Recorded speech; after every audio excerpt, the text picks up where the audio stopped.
Good morning, Daybreak watchers. We're going to get going in about 45 seconds here. In the air, affecting indoor air quality and bystanders in the same space through secondhand exposure. Vaping emissions can also accumulate on clothes, hair, dust, and furniture, leading to exposure risks to bystanders of all ages.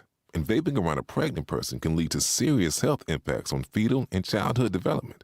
Enough with the puff. Learn more at ul.org/vaping. Finding support for my child with ADHD felt overwhelming. I didn't know which direction to take, but Understood.org's resources helped guide me. Now I have the tools I need to keep us moving forward.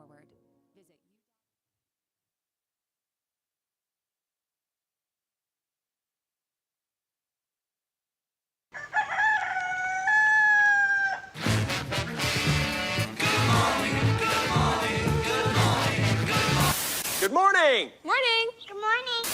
Good morning. Good morning. We've talked the whole night through. Good morning. Good morning to you. This is where Wisconsin wakes up. It's Daybreak with Brian Noonan and Jamie Martinson. Here are your hosts, Brian and Jamie.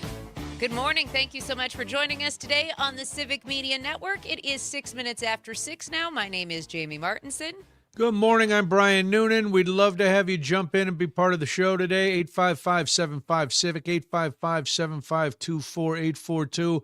Let's start with a question brought to mind by our own senior producer, Frank. As an adult, is there something that you like to search for? The hunt. And I'm not talking about deer hunting or turkey hunting or any of that. I'm talking about a specific item that you love to hunt for. Maybe you're a Pokemon person. Maybe you're a bourbon person. Maybe whatever it is that you like to search for. And it gives you a weird thrill. Because we all have those I used to, when Beanie Babies were a thing, Debbie, my wife, had me searching because I was on the road all the time. So every small Hallmark store, every drugstore, through wherever I was, it was the hunt for certain Beanie Babies. And it became fun. And when you found one, it was very exciting. It's like an adrenaline rush. It is an adrenaline rush. It's that thing you're like, I found it. I found the one thing that nobody else can. And Frank had that yesterday, and I'm having a little FOMO. I'll admit to a little green-eyed monster. You know what? As you should. I should. 100%. I sent that picture to everybody I know that sips bourbon and collects. Yes. I wanted to be the center of attention. And then I got to bring it home, and I got to line it up with its friends. And then Did you open it at all or no? Not yet. Okay. I might crack it open this weekend. I'm not a weeknight sipper. I think if I found, and you can explain what we're talking about, but I think if I found one that I'd been searching for that long, I would want to take a sip. It would be like, okay, I know I'm not drinking this on a daily basis, but I found it. I'm going to enjoy it. That's where my collecting veers off from some people. It'll be a probably tomorrow night sip. So what happened? Yeah. So what happened is, one of my friends lives in Louisville, so like an hour away from like the Bourbon Trail. So we went down and visited him and went to different distilleries, and it was really fun. It was cool to hop around, taste different things, and just hang out. We had a big party that day. It was a lot of fun. So since then, I've been looking for bottles just to add to my collection. So for when people come over, they can taste other things too. So Weller Antique, which is a very hard bottle to come by, but a lot of people love it. Brian and I were just having this conversation, 2 days ago? I think so, yeah. Because I finally got to try it on You Saturday. finally got to try it, and Brian goes, man, that's my favorite one. I was like, cool, that's the one I cannot find for the past 2 years. So I went for a walk yesterday because Lord knows my body needs the exercise.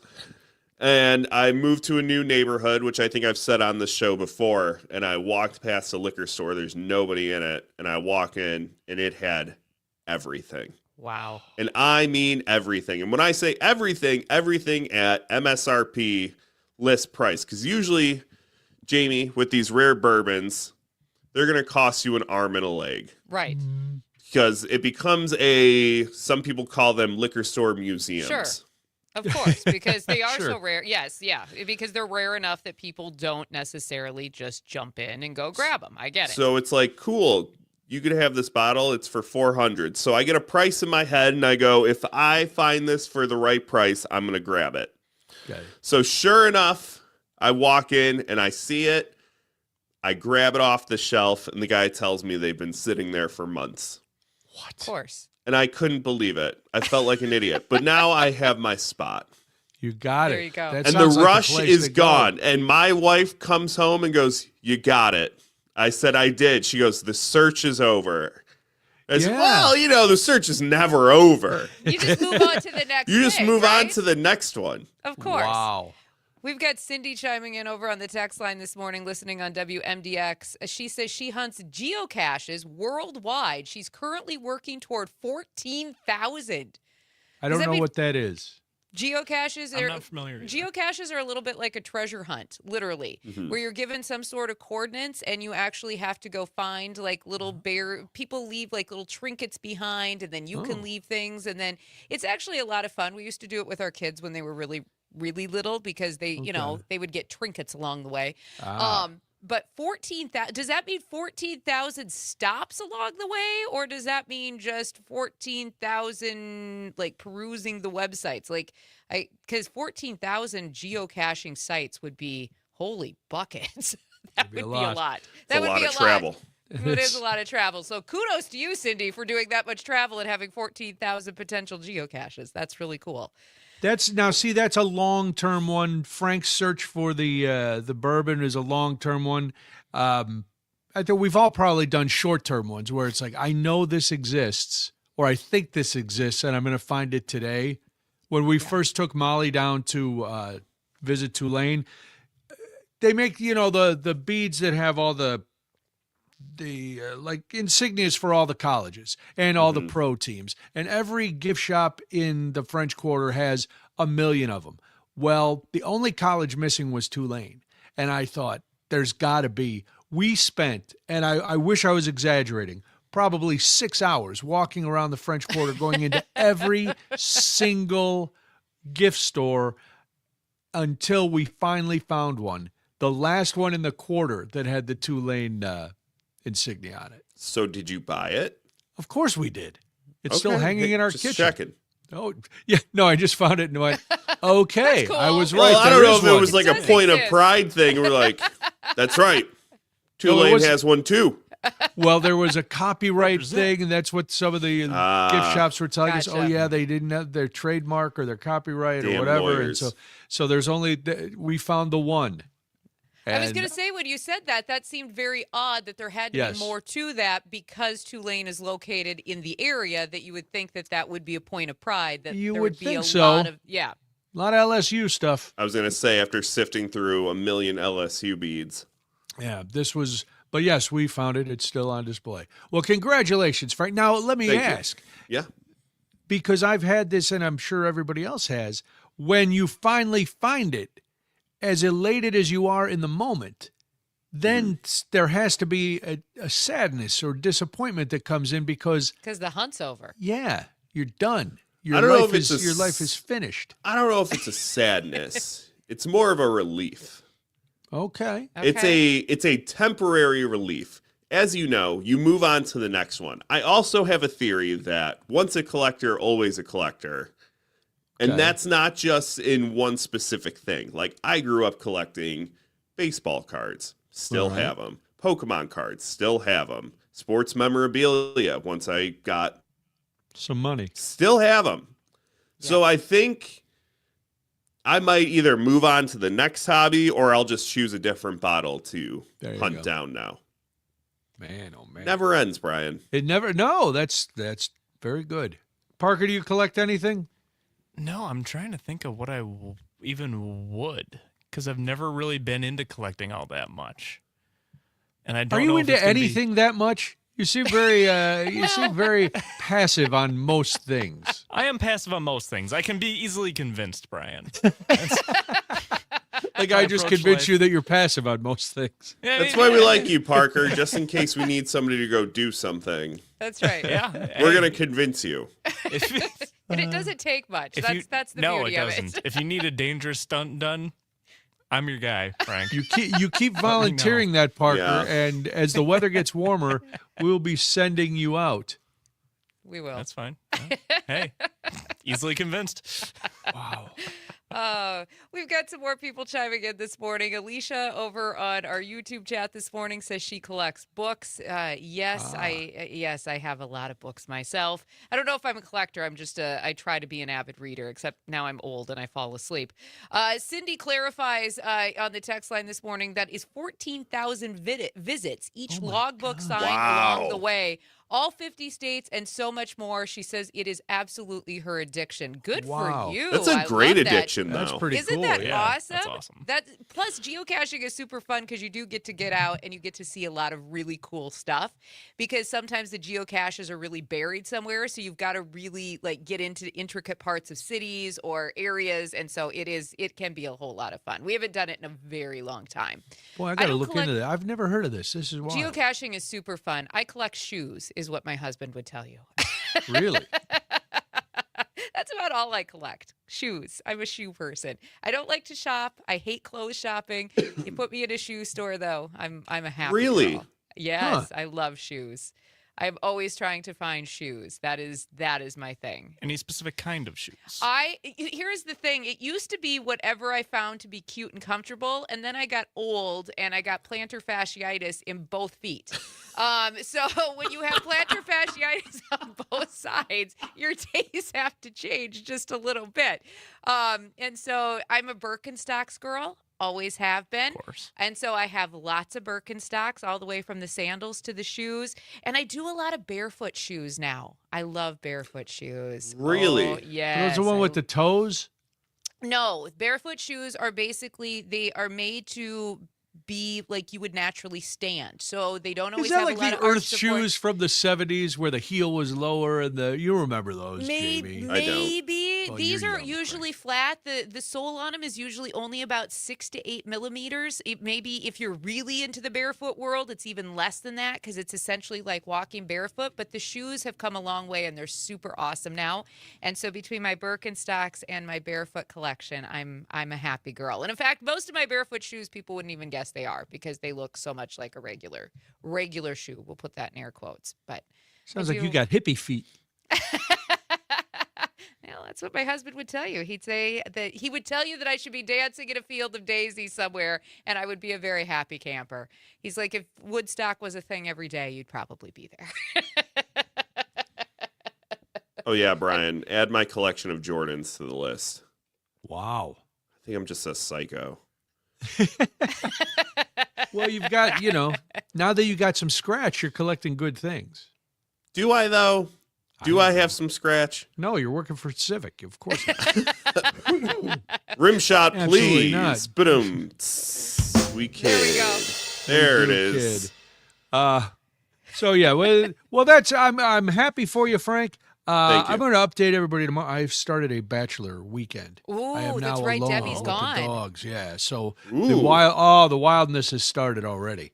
Ate Were you in bed leftovers by like last 8:30 night. last night? No, well, I got to stay up to take the dogs out because now I got to worry about. I have to keep an eye on them, listening throughout the morning to go. All right, because we'll see if they sleep later because Debbie's not here. Is it 'Cause they crazy? don't- It's always crazy to me when like Corey isn't home because it does throw a wrench in everything, right? Because the dogs become a different point of contention because then you have to plan differently for them. Yes. So I always find it actually annoying when he's not home because I don't have that extra set of hands. I don't. Solitude is my friend. All right. So it will be a fun weekend. Listen, we got a lot to get to, including surprise, surprise. ICE wasn't telling the truth in Minneapolis. We'll get to that and so much more. This is Daybreak. I'm Brian Noonan. I am Jamie Martinson. It is 6:19 right now, and this is the Civic Media Network.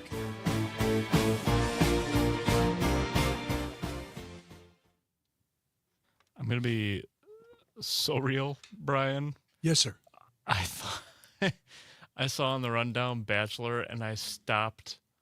I just assumed it was a bachelor party. I was like, this. I wonder how that will go for Brian. I'm having another bachelor party. Yeah. No, and you my didn't invite the two of us? That's sick, man. Yeah. Listen, my original bachelor party ended up with 3 different law enforcement agencies arriving. So, genuinely? That. Genuinely. Well, yeah, 100%. 3 different. Where at? In the Heights, Chicago Heights. Wait, you were local too? You weren't even like in Vegas or anything?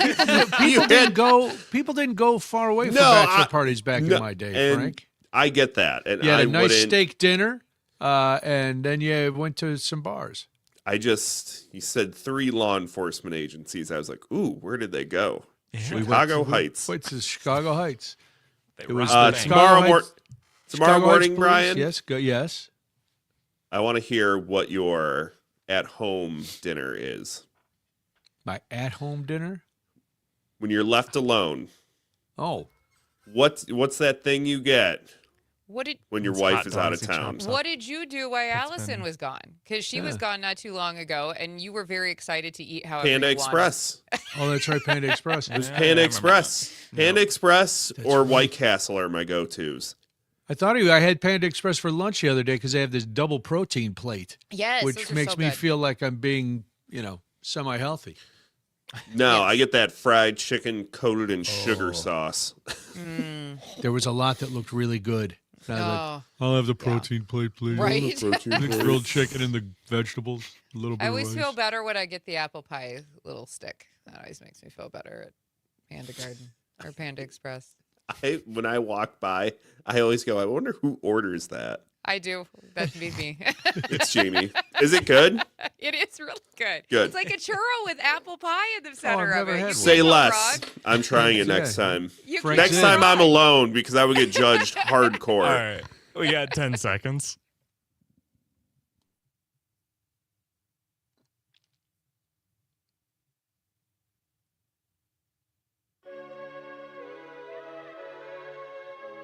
All facts, no fiction. It's Daybreak with Brian and Jamie.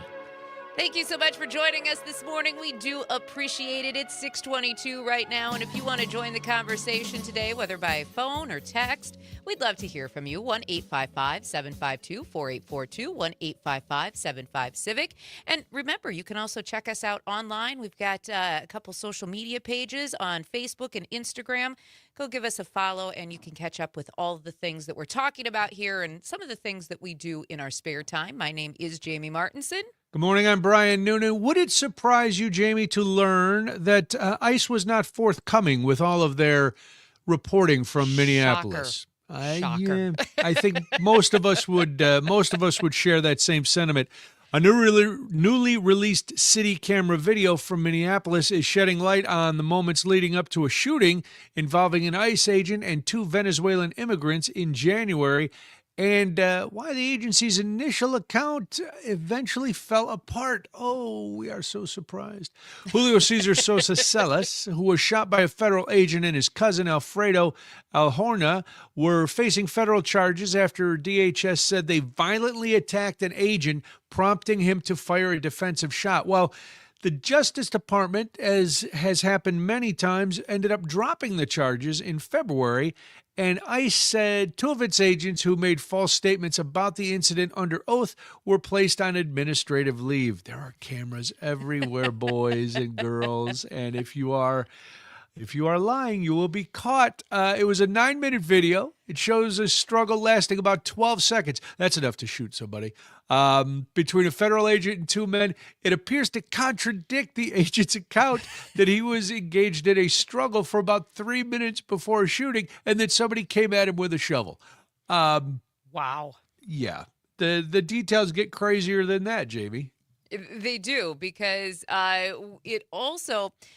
DHS repeated claims that this agent was violently struck with a snow shovel or a broomstick, one of the two. One of the men pictured in the video appears to be holding a shovel that he drops before the struggle actually starts, and then that shovel can be seen on the ground, which was very snowy at the time, for the duration of the encounter. So the U.S. Attorney's Office is now investigating this. The agents who made untruthful statements about the incident could potentially face termination or criminal prosecution. I just love that there's a debate about it. Maybe they'll face some sort of punishment. Could be. We don't know. Who knows? But the And I incident like that the U.S. attorney put untruthful statements in quotes. I think is that like the legalese for they lied through their teeth? Yes, of Okay. course. That's All of right. course what it is. So this incident took place during that months-long Twin Cities deployment, Operation Metro Surge. We remember the details vividly, even though it's another one of those incidents Yeah. where it feels like it was 3 years ago, and it's sure actually does. only been a couple of months now at this point.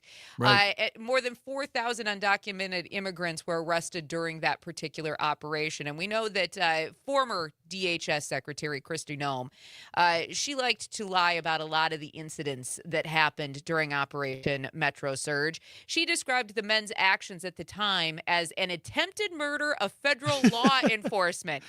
Wow. Well, that's at least that's off her change from her old script of calling them domestic terrorists. This is Because true. we know the guys took down the Twin Towers with snow shovels. That's what terrorists look like. They get in there. I feel like I'm being terrorized every time I have to go out and shovel, quite frankly, but I This don't is think it's true. the same thing. I'm like, oh, we're letting the No. terrorists win. And that terrorist is Mother Nature. But yeah, it's again the audacity of this agency, and it continues. They decide to make untruthful statements Yes. a lot, but it's so gratifying when they are proven with beyond a shadow of a doubt. Yeah. Here's the video. Well, don't believe that video. No, I'm going to believe the video. I see the shovel on the ground. How did he hit you with the shovel? And this whole thing took 12 seconds, Yeah. not 3 minutes. Do you find it odd that these events in Minneapolis were literally just 60 days ago or so? And that stories like what happened in Minneapolis between the killing of Alex Preddy, Renee Good, and, even other events that have happened in this current timeline, like the Epstein files, just all of a sudden have faded completely from anybody's conversation. Nobody's talking about these things anymore because all of a sudden the president catapulted us into a war. So we've just forgotten about all of this other stuff. Well, I think the only thing I would say is we may not be talking about it, but I don't think most of us forgot about it. I will be honest though. After Alex Purdy and Renee Good are the two big takeaways and horrible incidents from that whole occupation of Minneapolis, and so I had forgotten that these guys got shot too. Yeah. And they got shot after because they got shot in January, and the other stuff happened before. But yeah, the news cycle is so fast, and we do not that we get bored with a story, but it's like as important as this story is. Okay, they pulled out of Minneapolis for the most Right. part. Oh my God, look at what's happening over here. We don't have a minute to take a breath, so we have to jump from one thing to another, and unfortunately, the next thing is always bigger and more outrageous, and so it does grab our attention. Don't you think that's by design, though? Because when they do that, that means that less attention is put on the things that are vile that we're already opposed to, or a lot of us are, I should say. It means we're also asking fewer questions. The press is asking fewer questions, and there's less pressure for them to actually have to answer anything, which means these things aren't actually going away. It's just that we focus our attention on something else, why the administration gets to dabble in something else, why the rest of us are like, oh, well, that shiny object is gone. Let's go over here now. And that's what I think is really disappointing, and why I think that I think it's sad that the press also falls for it, right? Because there used to be a day and a time when the press wouldn't fall for that. They'd continue to hunt down the big story and continue to dive in. And Well, where do you where do you discern which is the big story? I mean, there's This is still true, people. too. There's still people talking about Epstein, and Epstein will never go away. Those files will come to light. There will be Yeah. accountability for that, because I don't know what the statute of limitations is on those kind of crimes, but I'm guessing it's longer than the rest of his term. So Yeah. we might have some. Hey, at 6:30, we've got things to do, and then we'll talk about the rabies. Rabies. All right. Let's see. Alicia saying, "Oh, thank you, Alicia." She says barefoot shoes are comfy. Yes, I love my barefoot shoes. They're the best because it's like walking around barefoot all the time, except I have some support. And then we have another comment here on YouTube. Trump's lawyers argued in the Supreme Court yesterday that American Indians do not have birthright citizenship. Some in the MAGA GOP want to deport the American Indians. Trump need another casino? ? Yeah, these are actually comments that are coming from the administration. We talked about that last week, right? They used that weird, obscure law about Native Americans' birthright citizenship, which is from like the 1800s. Because they have no grounds to stand on according to the Constitution. So they have to find this obscure law from the 1800s. Well, that's when America was great. Well, this is true. This is true. Yeah. My goodness. There's always an obscure law, right? Because the things that they're trying to actually do are so unconstitutional in most cases. Yeah. Sometimes they have grounds. Because the Constitution. Yeah.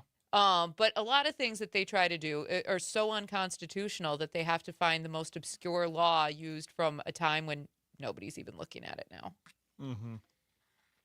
Yeah, trying to undo To amendments. justify. Yeah. We have to justify. Ugh. Yeah. Ooh, Artemis splashes down tomorrow evening. Is it tomorrow? Okay. Mm-hmm. Did you see the story that their bathroom on Artemis Yeah. quit working? That's Yeah. unfortunate. I Did- mean, I can't even imagine what it's like having to try to use the bathroom in space anyway. Did it stop work again? I think it was just the first couple of days. Okay. I had just seen the Okay. story. Yeah, I saw it. I don't remember who. One of them fixed it like 2 or 3 times. And they've got cameras all over that thing, so, and like including like on the outside of it. Yeah. So you can. There was one where they're like, "Yep." So we had to evacuate the toilet, and so you can see. Oh, the space trail. Yeah. That's fun. Yeah. Didn't think you're allowed to put that on YouTube. For science, it's fine. Okay. For science. It's fine when it's science. That's like a weird way of like when people have to do that for their campers and RVs. Ugh, yeah. Honestly, that would be the reason I'd never get a camper or an RV. I wouldn't do it, but I would still feel badly for Corey, who would have to do it. I think what it should be is just a hole. You don't need to deal with it. That's like an outhouse. Just who cares? It's nobody- not your problem anymore. Nobody wants to hear about my take on outhouses. Do you have a take on outhouses? Oh, I refuse. I will pee my pants before I will use an outhouse. I will absolutely pee my pants before I use an outhouse. Where does outhouse lie in comparison to porta potty? Oh, same thing. Same They're thing? the Okay. same thing. If Okay. I Just can look making sure. down and there's nothing that flushes it away and I can see other people's stuff, there's nope. I'm the worst when we camp because I have to be like have an actual bathroom. Nope. I love to camp. Love it. Sure. As long as I have running water and a toilet. Yeah. I am horrible at music festivals. And plus, then they smell, especially if it's summer and it's hot. Yeah. It- During the summer when I work for the Mallards, I almost always park a ways away from the stadium yeah. to be able to get out quickly. And I always walk past a very warm porta potty Oh, no. that is next to not only the stadium but also a soccer field, a couple of soccer fields that always has a lot of people at them because I think there's like a men's league or Gross. something there. Gross. No, I will pee my pants first. I have been very close at times as a grown adult, and I don't care. Not using your porta potty. And some, I get it. Some are very clean, especially if it's like an ongoing festival. Nope. All right, we got about 10 seconds here. Couple seconds, Brian. Yeah. I'm back.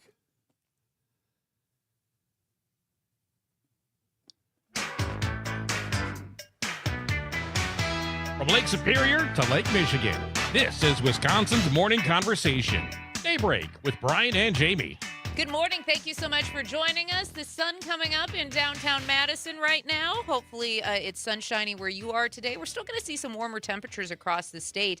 I was looking at the forecast over the next few days, Brian. It looks like we're going to kind of stay in the 60s, maybe even into the 70s. And is this actual spring? Maybe. Fingers crossed. I never get too excited this time of year. I was watching the 7-day forecast last night, and it gets we get some 40s coming in early in the week. So of course, let's just enjoy. Let's enjoy today. Don't Listen, burst my bubble, Brian.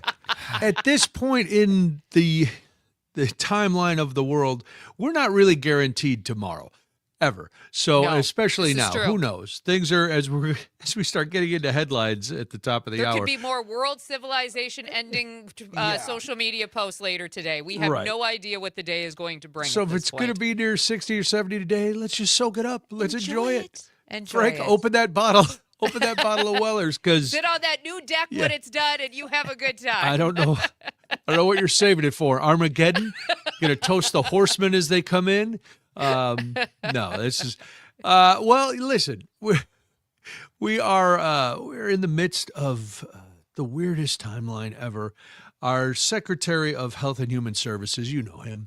He works out in blue jeans. He eats whales. He drops He's dead got a bears off in podcast the coming. wood. Did you know that? I did only because you said it. Only because you mentioned it before. This is a real thing.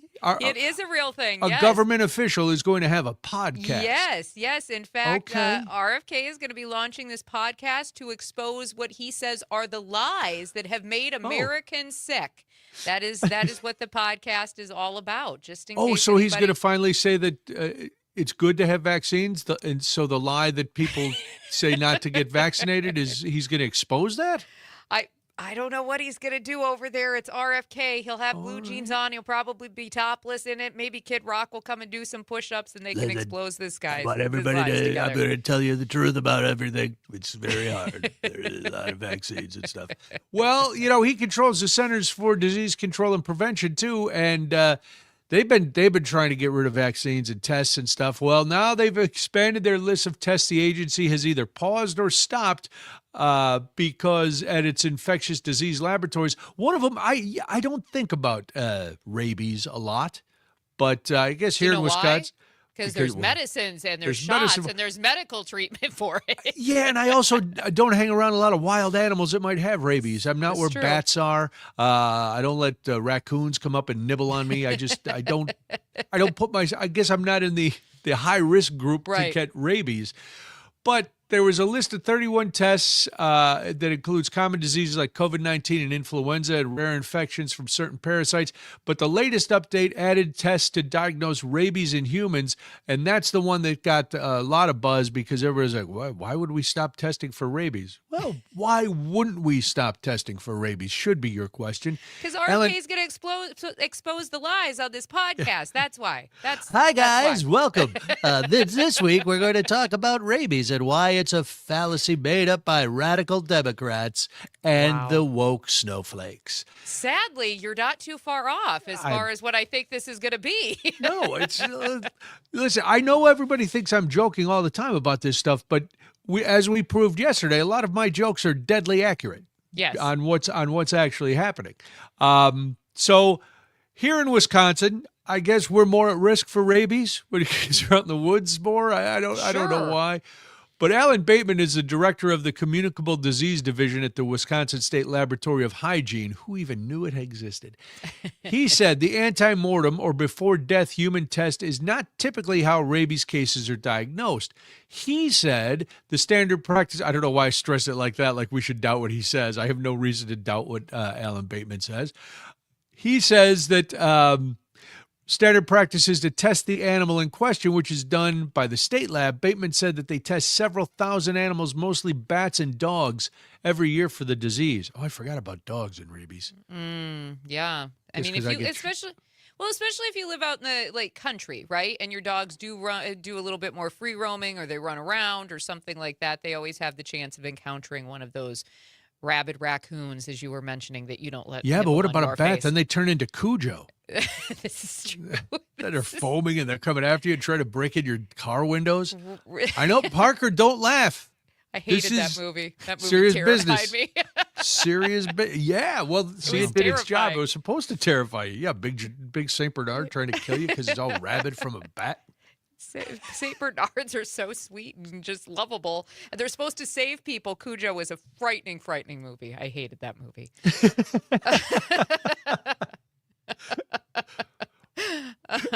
Your thoughts on Cujo, 855-75-CIVIC, 855-752-4842. Have you ever had a rabid dog try to break your car windshield? No, not recently, but it was a terrifying good. movie. But I digress. Anyway, That's back all to the right. CDC.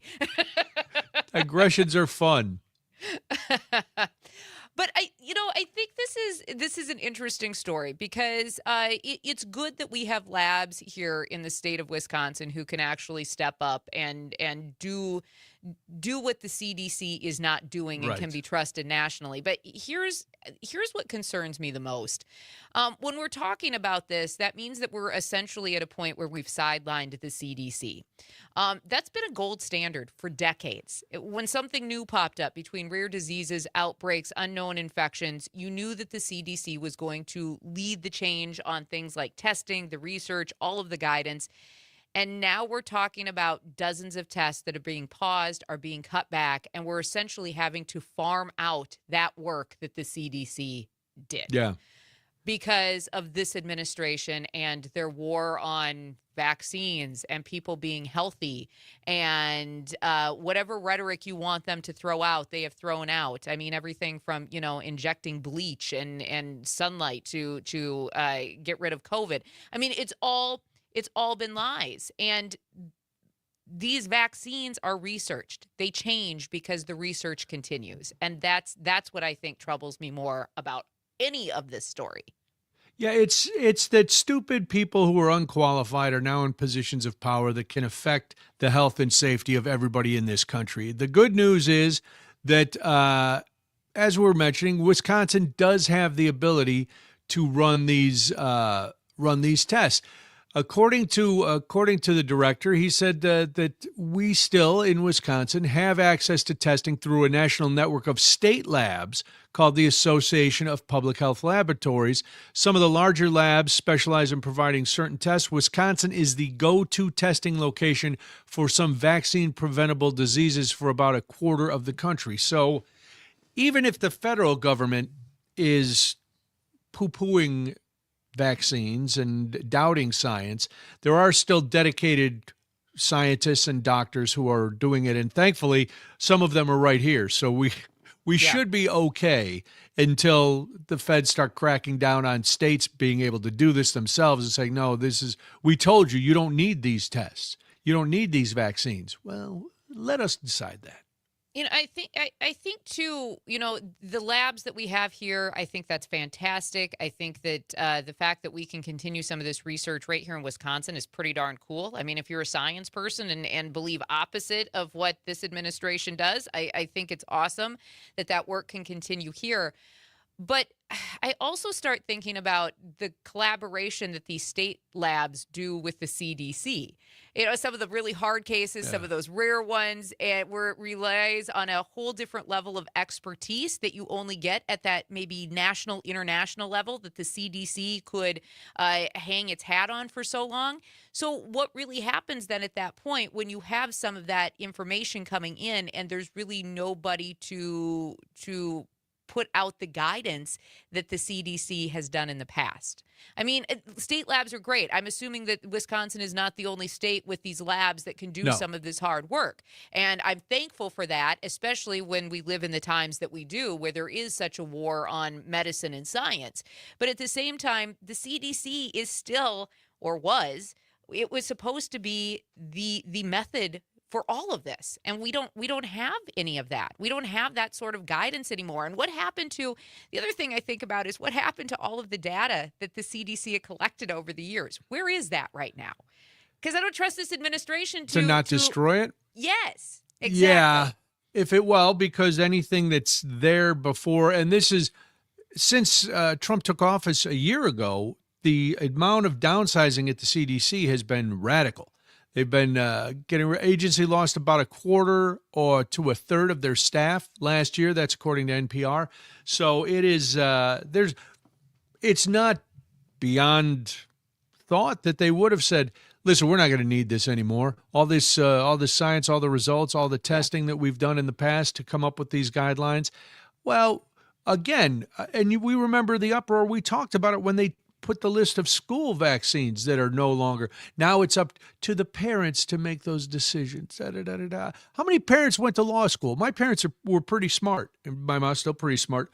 But they were not doctors. No. There's a lot of smart people who aren't doctors, who aren't scientists, who didn't devote their lives to figuring this stuff out.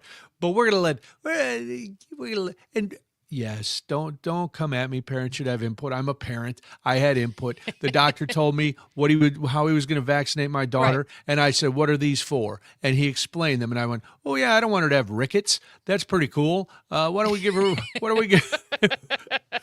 a vaccine for rickets?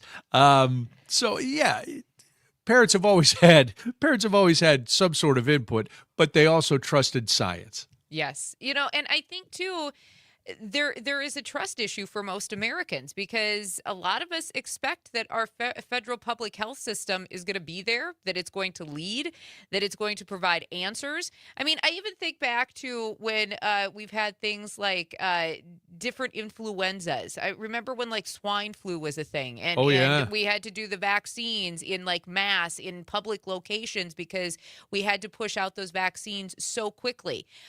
When that confidence starts to slip, it's going to create this uncertainty when we actually need clarity a whole lot. And I think our state-run labs probably need that sort of clarity and guidance.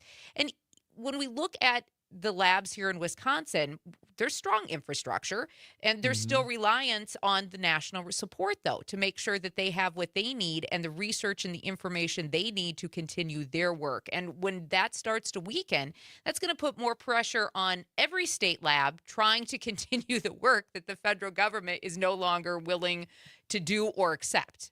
And I think that's where we should be fearful as to, and God forbid we ever have anything like another COVID-19 pandemic. But I even look at the latest strain that's going around. We don't have any guidance on this strain. Nope. Because there's nobody doing the research. We don't because actually it's fake news, Jamie. Just drink some bleach. I was just going to say, is this where the bleach in the sunlight comes back in? That's because right. Shove a light bulb up your backside. That. That's how you do it. I mean, it's all of those things that go into what the CDC did. It's not just the really hard-reaching research, and it's not just the rare stuff. It's sort of those everyday things like the latest influenza strain too. That people end up getting and needing vaccines for. Because here's the thing: not everybody's going to be able to fight this stuff off. Right. Some people are immune compromised, and they're not going to have a choice. They need the medicine to keep themselves healthy. Well, and the thought is, well, Kennedy will be gone one of these days. The next administration comes in, they actually put somebody with some medical background in that job. But by 3 then, years. I know. By then, how much research, how much time have we lost trying to figure it out? How much damage has been done to the public health by a guy who drinks infected water and thinks raw milk is the way to go? When we come back, oh my goodness, we are going to talk about something that Jamie collects, going back to this, and some students. It's the Civic Media Network. I have to say, I saw, as we get into the story, I saw some of the examples, because I don't want to give it away to anybody listening on the live stream, but I was very jealous I was not going to be able to have this to my collection. Yeah, they were pretty cool. They were very cool. What is that? Oh, yeah. And I like that they didn't make it a contest. It was like, you know what? Everybody worked so hard. Everybody was so excited. Yes. We're using them all. You just get right. Yeah, because that sucks and I get it. I get when schools do that, but at the same time, when it's something that big and important, that's pretty cool. This was And neat. and it makes kids feel like they're still part of the democratic process, even though they're too young to vote. But I'm sure they hear parents talk about it. And Well, imagine if you get to see your mom or dad wearing yours. Yeah, I think it's hella cool. I was a little jealous I didn't have that one added to my collection. Sorry. That's okay. But then when I saw the story, I was like, see, this is right. Did we talk about it on the show or did we talk about it in the show behind the show? We did on the show. I think both. It might not have been on air. It might have been on the secret show. Yeah, We'll that's what. Live we'll stream. remind people if we have to. No, Right. it was. I think this is very cool. Of course you do. It is cool. Listen, we got to find some joy, Parker. Oh, Just because you live a believe me. joyless life doesn't it? Why are you putting the rest of us down? Hey, who said I was joyless? I don't know. We're just a vibe, Just apathetic. apathetic. Yeah, there you go.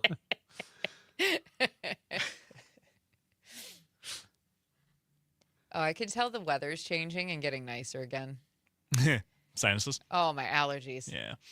They have been so up and down between the cold and then the warm. And then yesterday, the wind and things blowing around. And I was like, oh, God, that wind yesterday. Did you guys have wind in Chicago? Yes. It was awful. It was bad yesterday. I got out of the car and my door closed on me.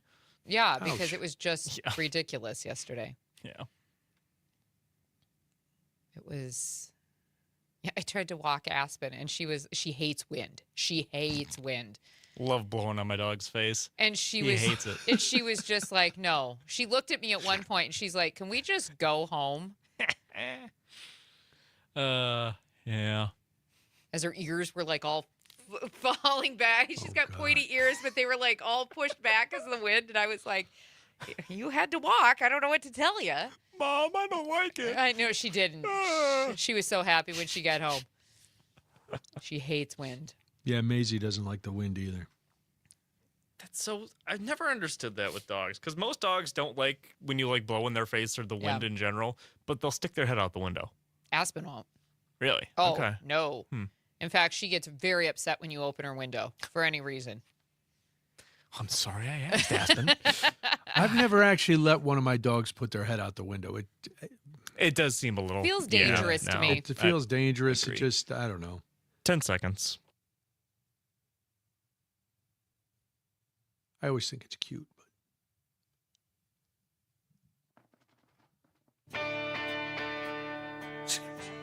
Local news, community stories, and the conversations that matter most. Now, more Daybreak with Brian and Jamie. 6:52 right now. Boy, this morning is flying by. Holy buckets. We're already in the last segment of our first hour. It's because it's sunny. Is that what it is? I think so because I could see the sun at 17 minutes after the hour. Okay. Yeah. All right. All It's right. quick. We'll go with that. It is 6:52 right now. This is Daybreak on the Civic Media Network. My name is Jamie Martinson. And I'm Brian Noonan. The other day, we were trying to remember if we talked about this actually on the air or the secret show within the show that you listen to on the stream if you're watching us either on YouTube or our fancy new Facebook page. Ooh. Are we on that Facebook page yet or is it still the Civic Media Facebook page? Just the Civic Media Facebook page right now, April 22nd. I All believe right, is all the right. day. I believe we have a date. There's Are we going to have a stupid launch rules. party? Ooh. We can do a launch party. Big We launch should. party? Should we have the first person to watch the live stream on the new Facebook get something? I don't know.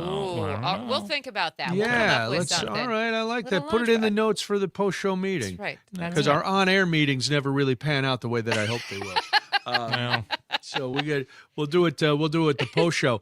But either way, it was election day on Tuesday. You know that, and if you go and you vote, you get the little sticker. And most of the time, the little stickers are just the boring "I voted," and they got the little check mark or the red, white, and blue or whatever, and that's fine. And I always wear mine just for the day.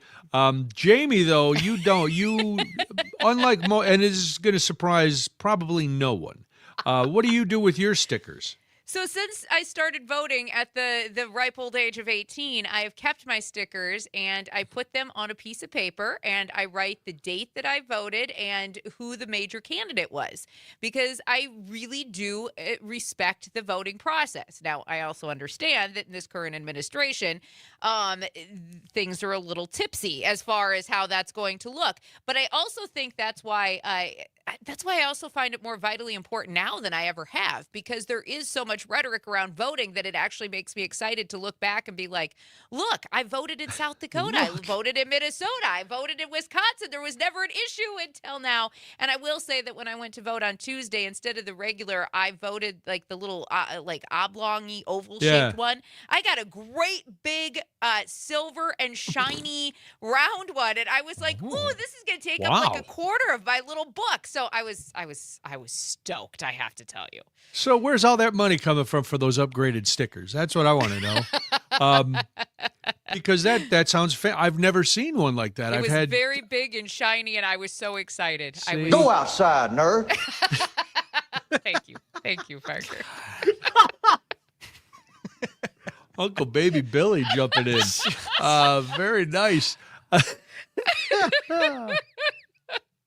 Wow. The good thing with your nerddom right there is that you have receipts to go back and go, I didn't vote for them. I did not. Here's my sticker. Here's my documentation. Next, you're going to start adding a picture of you voting, proof of life, holding up a newspaper with that date, so we know that it's legit. And you didn't just steal a roll of stickers somewhere just make up your own sticker book. The reason I thought of this is the village of Shorewood the other day had a whole new bunch of I voted stickers, a set of 33 different ones. You would have tried to voter fraud, wouldn't you? All 33. You would have tried to get all 33. I would have paid money to get all 33. I would have been like, I'll pay you for each of those stickers because I think that this is super cool that they were able to do this in Shorewood. I would love to have seen you outside the polling place harassing people who voted to get their stickers. Do you have the vampire squid? Oh, you got the block of cheese, the flower and the butterfly, the lake, fish and trees. Those are all real things on there. And they either said, I voted or I voted today. It sounds, would a kid make those? Yes. School kids made them in Shorewood at the 2 public elementary schools because the village clerk wanted to get more personalized voter stickers, the kind that show Shorewood pride. She said, well, they told her that was too much money. You can't have that kind of money. So she went, who's doesn't care. Kids. She went to art teachers at 2 of Shorewood's the 2 public elementary schools, and they had a contest. But then the kids were so excited about it, she went, well, we're not crowning a winner. We're using all 33 of these stickers. I love it. Yes. So all of them are there. Jamie, maybe you can buy some on the secondary market. Ooh. I'm going to have to get a hold of this clerk, see if she's got any extras, see if she's willing to part with them. Because, here's the thing, too. We see these types of things happen in the school districts all the time, but they do usually make it contests.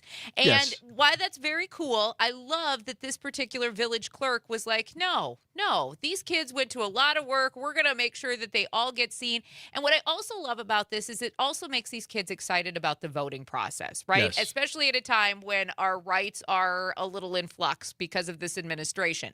So I love that they made it part of the voting process, and that just gets them all the more excited. And can you imagine the kids saying, Mom, Dad, you have to go vote because you might get my sticker. You might get my sticker. Right?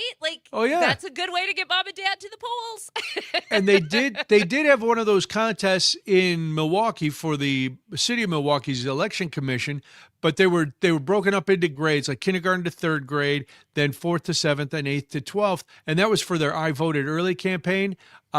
So those, because there were so many, they did have to feature. They did have to pick some winners, but those had a sunbathing cow, a rainbow, a bald eagle, and a bird soaring in the sky. Love it. You got to collect them all, Jamie. What they ought to do is to raise money. They ought to sell like books, sets of these at the end. Like like the post office used to do when, a special stamp came out and they would sell a sheet. Yes. That's what you need. I think it's super cool. I'm always going to be a proponent of kids doing cool things. And if you can combine my also passion of voting with it, then I'm down.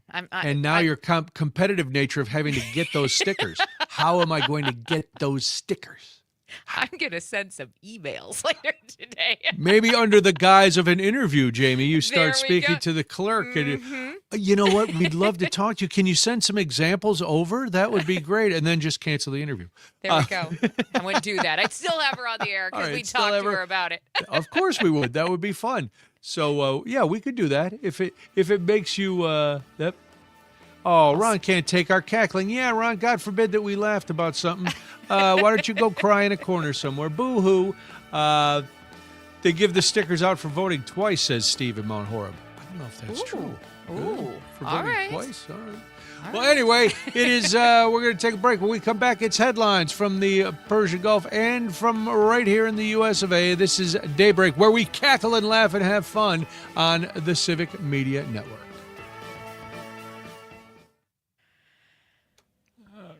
Oh, my gosh.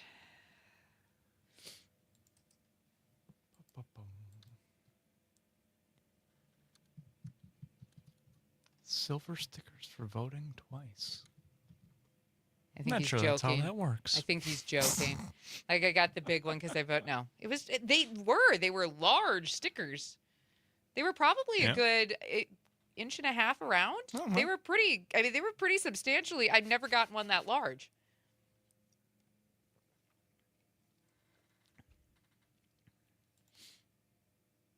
Cackling. Shove it up here. Yes, we should all just scream and yell and wring our hands all the time. Yes. Well, Why would you joke with what's going on in the world? I don't know, because we're not jerks. and if we did, we'd go insane. Yeah, you're not. And, It's hard not to go nuts. Yeah. and to be honest, if that's the way you feel, then this show is not for you. No. So go somewhere else. Go somewhere Nope. where they're just going to scream and yell and enjoy yourself. Yeah. Because if you don't like that we're laughing, you're not complaining that we didn't give you information. Right. You're not complaining that we didn't cover the big news. You're complaining because somebody actually we had joked fun. and had fun. Yep. Yeah. Parker did a drop that made us just howl. Go outside, nerd. Sorry. No, you don't have It to was apologize. perfect, Guys. Oh, I know. actually. It was perfect. I didn't realize it was gonna floor you guys. I love that character. I love everything Yes. about Uncle Baby Billy. I love that clip, especially. Go outside, nerd. Nobody needs your button in. The whole Alicia thing is says. great. Alicia says the dislike of laughter confounds me. Yes. Yes. And thank you for everybody who is listening this morning. We do have a lot of people listening, watching on the live stream right now. Yes, So thank always you. a pleasure. And well, it's obvious people appreciate a balance of news and some humor and opinion. Because you know what? In light of everything else, life still happens, even around Somehow. this. Trust me, you wouldn't want to hear me if I had no ability to make a joke. Oh, You would. right. It would. if I didn't get to do some sarcasm every now and then, it would be. Brian's like, you want to see doom and gloom? I'll give you Yeah. doom and gloom. These guys have heard some of the darkness that comes out of my head when I'm not making a joke. So.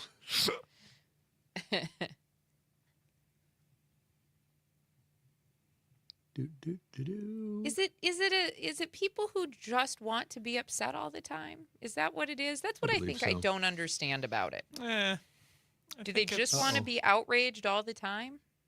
I think it might be a little bit of just taking things Oh shoot. too seriously We've and got 2 not minutes. She's seeing gonna the have to wait. value of trying to take even the tiniest of breaks. Puppers have to go out. I'm gonna run real quick. Okay, 3 I'll minutes. be right back. I can start headlines if I need to. Yeah, no, that's fine. And let him jump in. I'm going to read through and make sure there's no weird names, though. And Don't you hate when there's Middle East news because you might have to read a really difficult name? well, and there is certain inflection in things on their names, so it is Yeah. hard. And I try really hard to get it right, but it is Yes. hard sometimes. It is.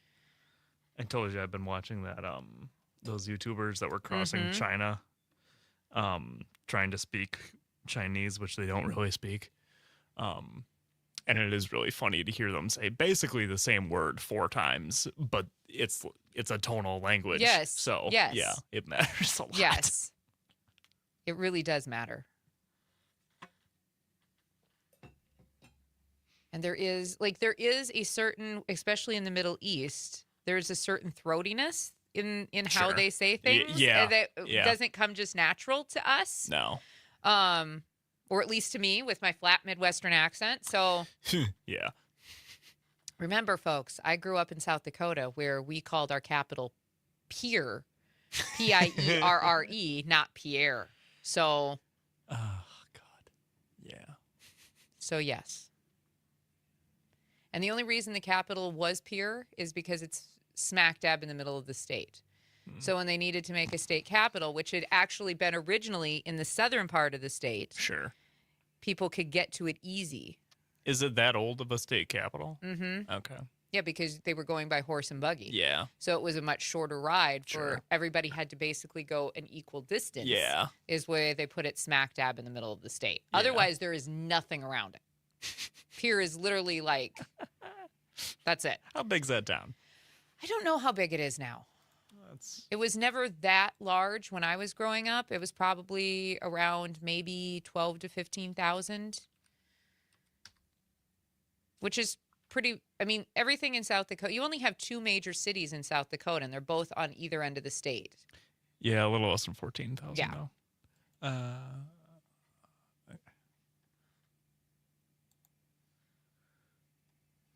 Looked up for a second. I was like, oh God, how much time?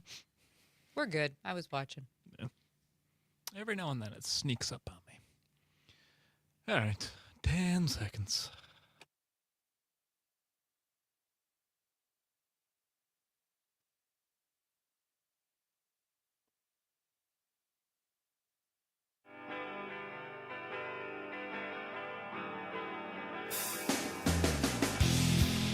Wisconsin wakes up here. Back to Daybreak with Brian and Jamie.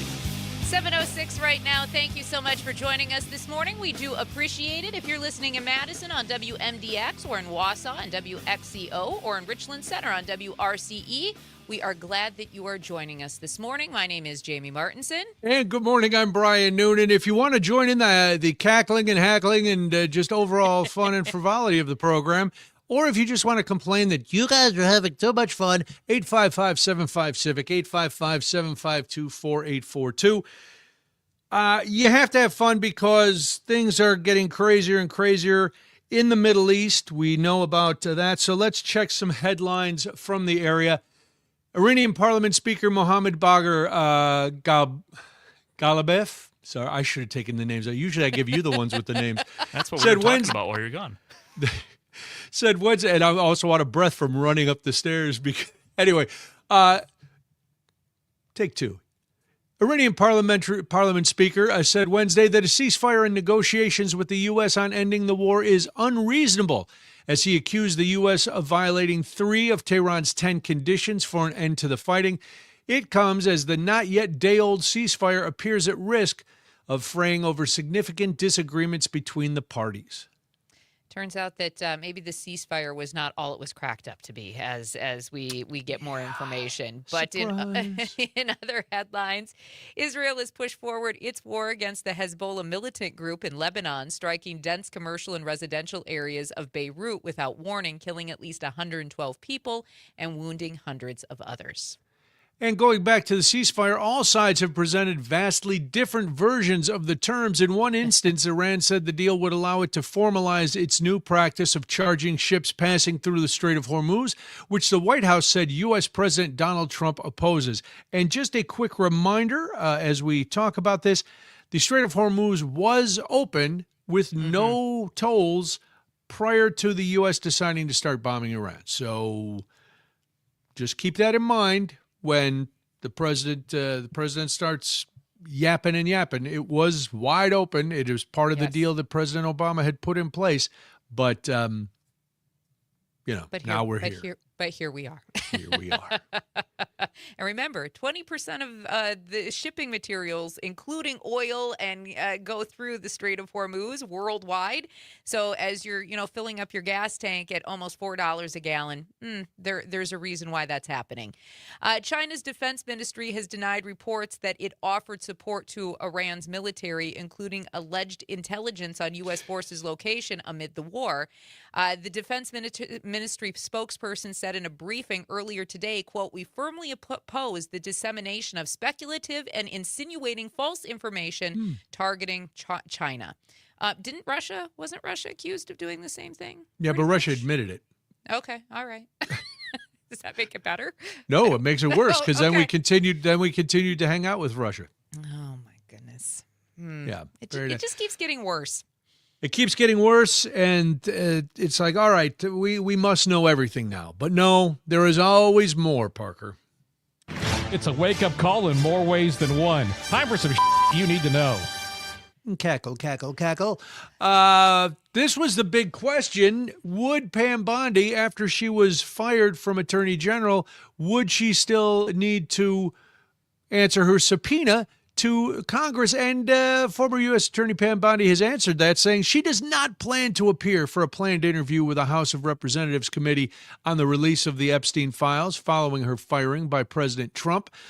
She was subpoenaed last month to testify in her formal role as Attorney General, rendering the demand invalid now that she no longer holds a title. That's what a Justice Department official wrote in a letter to the House Oversight Chairman. They disagree with that, though, the House does.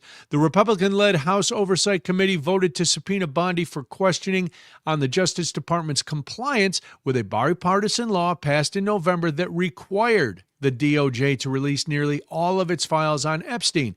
Well, lawmakers have complained that redactions in the files appear to exceed what is allowed in the law, and the Justice Department publicly released names of victims in some documents. Spokesman for the House Oversight Committee said the panel will contact Bondi's personal lawyer to discuss next steps regarding scheduling her deposition.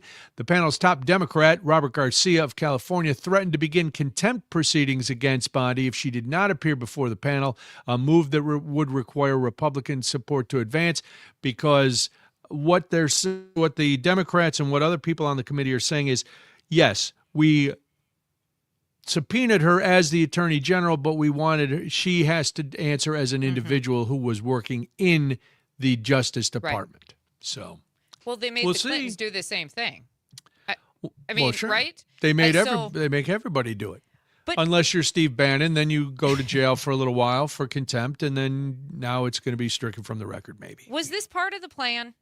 I mean, I understand what the administration keeps telling me about. They don't seem smart enough, Jamie. I mean, we all keep. It makes sense that you ask that question, because a lot of it does. You can't connect the dots without a lot of This looks so convenient that they suddenly just removed her, and I get what they've been saying, that she wasn't prosecuting people who Donald Trump wanted prosecuted fast enough.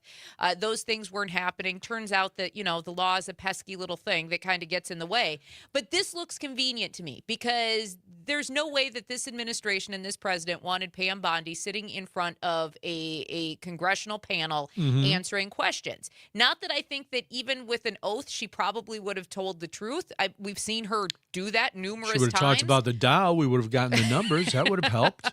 But I feel like this is very convenient to me, just based on the timing and everything that is happening in the world. And this may be its own separate plan. I don't know how it's connected to the big plan, but they may have made another crucial legal miscalculation when they think that she doesn't have to. Well, right. If we get divorced, if I fire you, you're not going to have to answer the subpoena anymore. Well, that may not be the case. So she still could end up there. And all of a sudden, perhaps her loyalties aren't what they would have been had she been in front of that committee while she still had a job. I don't know. But there is still, the Epstein file thing, as I mentioned earlier in the show, is not going to go away. This will be adjudicated at some point. It's shameful that nothing has happened so far, but I do believe that somewhere down the road, this is going to be fully brought to light, and people will pay. Do you think that there'll be any tension between Congress and the Justice Department over something like this? Because Republicans also voted to subpoena her. I mean, they also voted to have her on the committee and subpoena her. So this isn't like it was a very partisan thing. The subpoena wouldn't have been issued because the Republicans hold the majority, obviously, because they hold the majority in the House on this committee. So do you think there'll ever be any sort of tension between the Justice Department and Congress based off of Congress's need to get some sort of input and information from the Justice First of all, at Department? some point, the Justice Department will go back to being the Justice Department and not a tool of the president.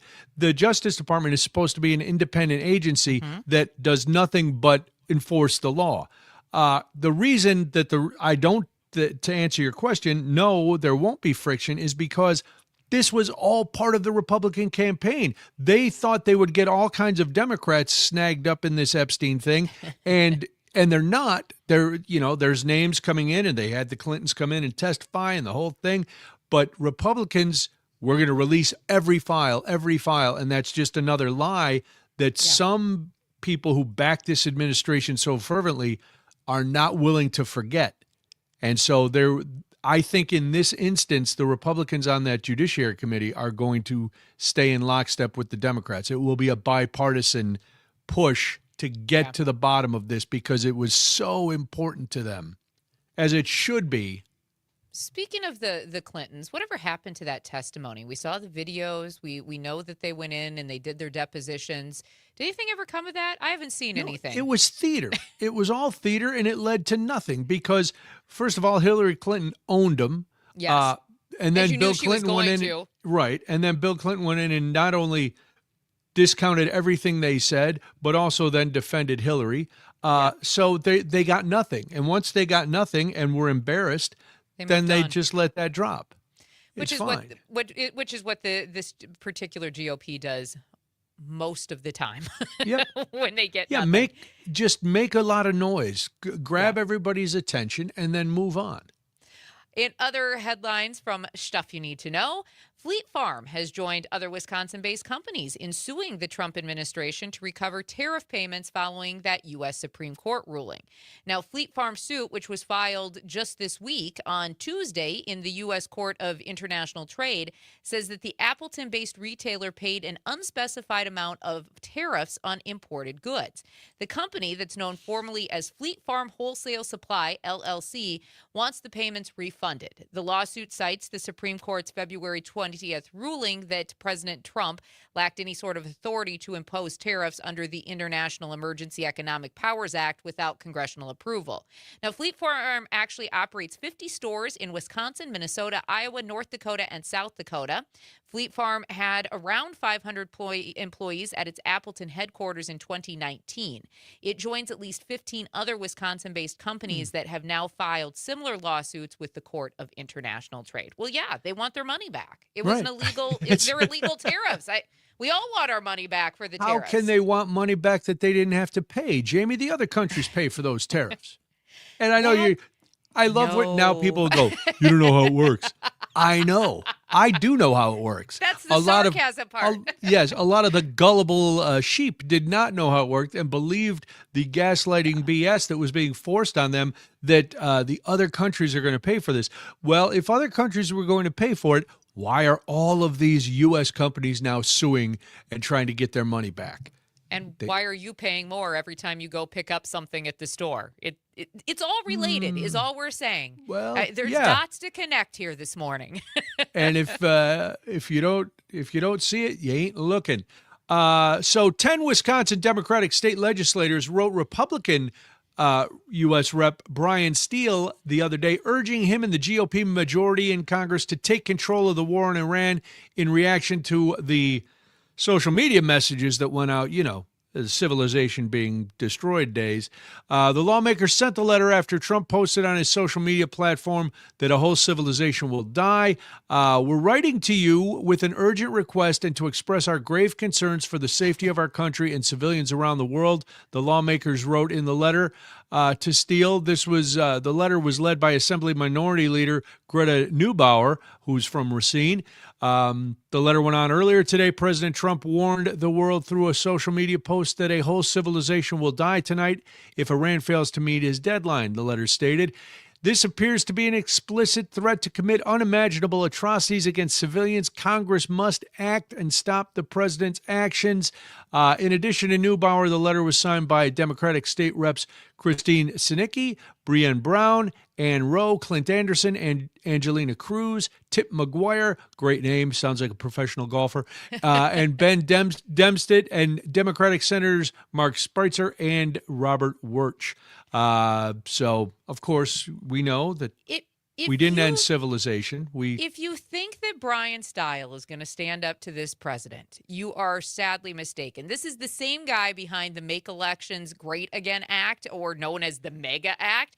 This is also the same guy who said, quote, "We protect our beer more than our vote." You can look that up, by the way. He did actually say that. Well, I can't argue with him there, Jamie. You could write all the letters you want. He's not going to have a backbone and stand up to the president. Not happening. I know, but sometimes getting on the record can be enough.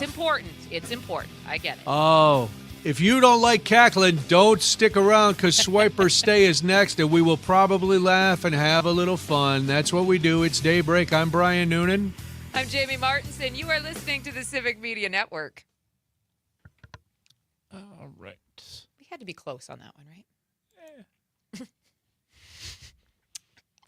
Close enough. By the way, Brian, I think it is Style. Style? Sorry. Yes. No, No. you're good. I've heard it both ways. Hey, I've never heard him say it, but the first And even on while Fox I was News, hearing they I've get heard it it both wrong? ways. On What is Fox that News? from? I don't know. There's some show or something. There is. I've heard it both ways. But even when he makes appearances on conservative media, I've heard Style and Steele. So I don't Interesting. Okay. know if they care. Well, if he'd like to come on Weird. if he'd like to come on the show and discuss it, he can tell us himself how to pronounce his name, and Yes, we'd love to talk to him. Why don't you just tell me? Why don't you You tell tell me how to us. So tell us all about this mega act. What's your name? Nah, never trusted Brian with a Y. No. No. Those people are the worst. Yep. It's like a G off. No, I think that really is the worst. Yeah. Or the G Family office Guy is- bit where they're like, does he go by John? No, he goes by Jonathan. Oh my God. Well, that's when Debbie was expecting Molly, we had decided on either Molly or Jack for the name. And my dad said, "You mean John?" I said, "No, I said Jack." Well, that's what his name is going to be.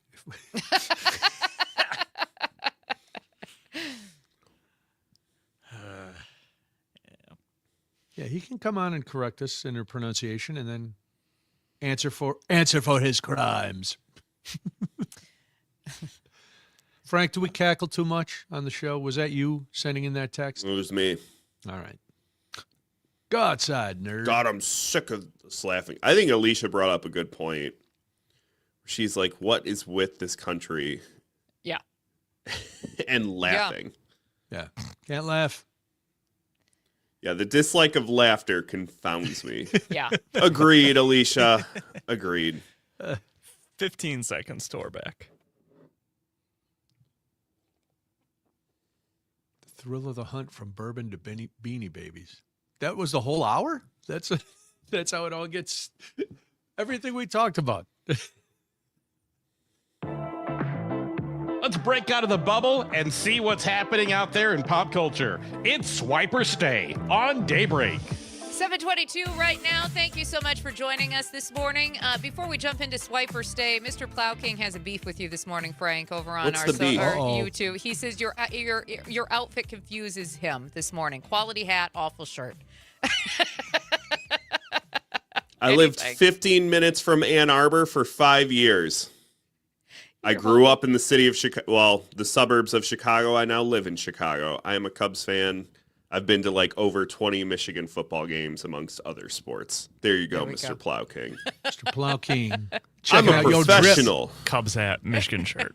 Looking out your drip. It's like Parker's worst nightmare, basically, that he It gets to is. stare at right now. And Parker's wearing a Badger jersey today. It's like, I didn't know it was I am wearing a Sporty Badger Day. Yeah, Frozen 4. Brian, everyday sporty day. Yes, Michigan There we takes go. on Yeah, that's true. Denver tonight in the Frozen Yes. Four, and then Wisconsin takes on University of North Dakota. Yes, it's a There we big go. day. There we go. Big day. Big Hopefully, day. we don't have to play each other for national title because there will be fists. Oh, There fisticuffs. will be Whoa. blood. Ooh. I Arthur drink is your no- milkshake. Parker is no longer apathetic when he No. says that. Yeah. Yeah, what I stand happened to up. that I stand up. laissez-faire attitude, No, no, buddy? No. I stand up for my sports teams, Frank. You know Well, this. good There for we you. go. Anyway, All right, let's well, move on to swipe or Swipe or Stay. Yeah, let's get to it. I'm going to read some headlines. Brian and Jamie are going to have to decide whether or not to move on to the next one and swipe or stay and hear more about the story. So let's move on to story number one. Former Olympian takes legal action against estate of their late assistant. Ooh. I like some intrigue. I'll stay. I'm going to stay. What former Olympian am I talking about? Is it Bruce Jenner? No. It is Caitlyn Jenner. Jenner. God, Brian is on a roll. Caitlyn Jenner is taking legal action against the estate of her late assistant, Sophia Hutchins. Jenner filed a claim against the estate, claiming her friend and manager owed her $439,095. $439,095.88. Get that 88 cents. Round Get that that up. 88 cents, pal. Round that up to the dollar. Prior to her tragic death in July at the age of 29. The document broke it all down, so there were furniture purchases in excess of $250,000 on Jenner's credit and debit cards, along with payments on eBay and Shopify. Hutchins also allegedly received over $7,000 in cash advances from Jenner. The estate has already Wow. agreed to pay it back. She has an estate? Wow. All right. Seems pretty young I to think have an you, estate. like, everybody has an estate, right? Mine just has nothing in it. I was I was just going to say, I you have get nothing this. in it. You can take my Yeah. hoodie. Well, he's got some Captain America memorabilia. He's got a lot of beer-themed All the apparel. beer stuff. He's got that Tulane bead necklace he got from. Well, I don't know if that's part of my estate. That might. Okay. That's in a shadow. Yeah, he doesn't even corporation. own that part. No. All right, legendary basketball coaches have made up. I don't care. Swipe. Swipe. Major news channel apologizes for a celebrity death hoax. Ooh. Oh, I stay. don't know this. Yeah, stay. This is new. Oh. CNN has had to apologize for publishing a package on their website with the title Remembering the Life of Michael J. Fox. Oops. Oh. Very much alive. Not only is he alive, a rep for Michael J. Fox said Michael is doing great. He was at Paley Fest yesterday. He was on stage and was giving interviews. He actually had a public appearance and everything. While He was with the cast of Shrinking. Yes. Correct. A CNN spokesperson told TMZ the package was published in error. We have removed it from our Really? platforms and send our apologies to Michael J. Fox and his family. So the only conclusion is they have had this in memoriam Yes. package Oh, yeah. locked and loaded for Marty McFly for who knows how long. Maybe Probably they were just since he was tired of holding on diagnosed- to it. So let's Probably just since air he it. was probably since he was diagnosed with Parkinson's would be my guess. And Just in just for case. everybody knowing, he was diagnosed in 1990. He came out to the public with his diagnosis in 1998.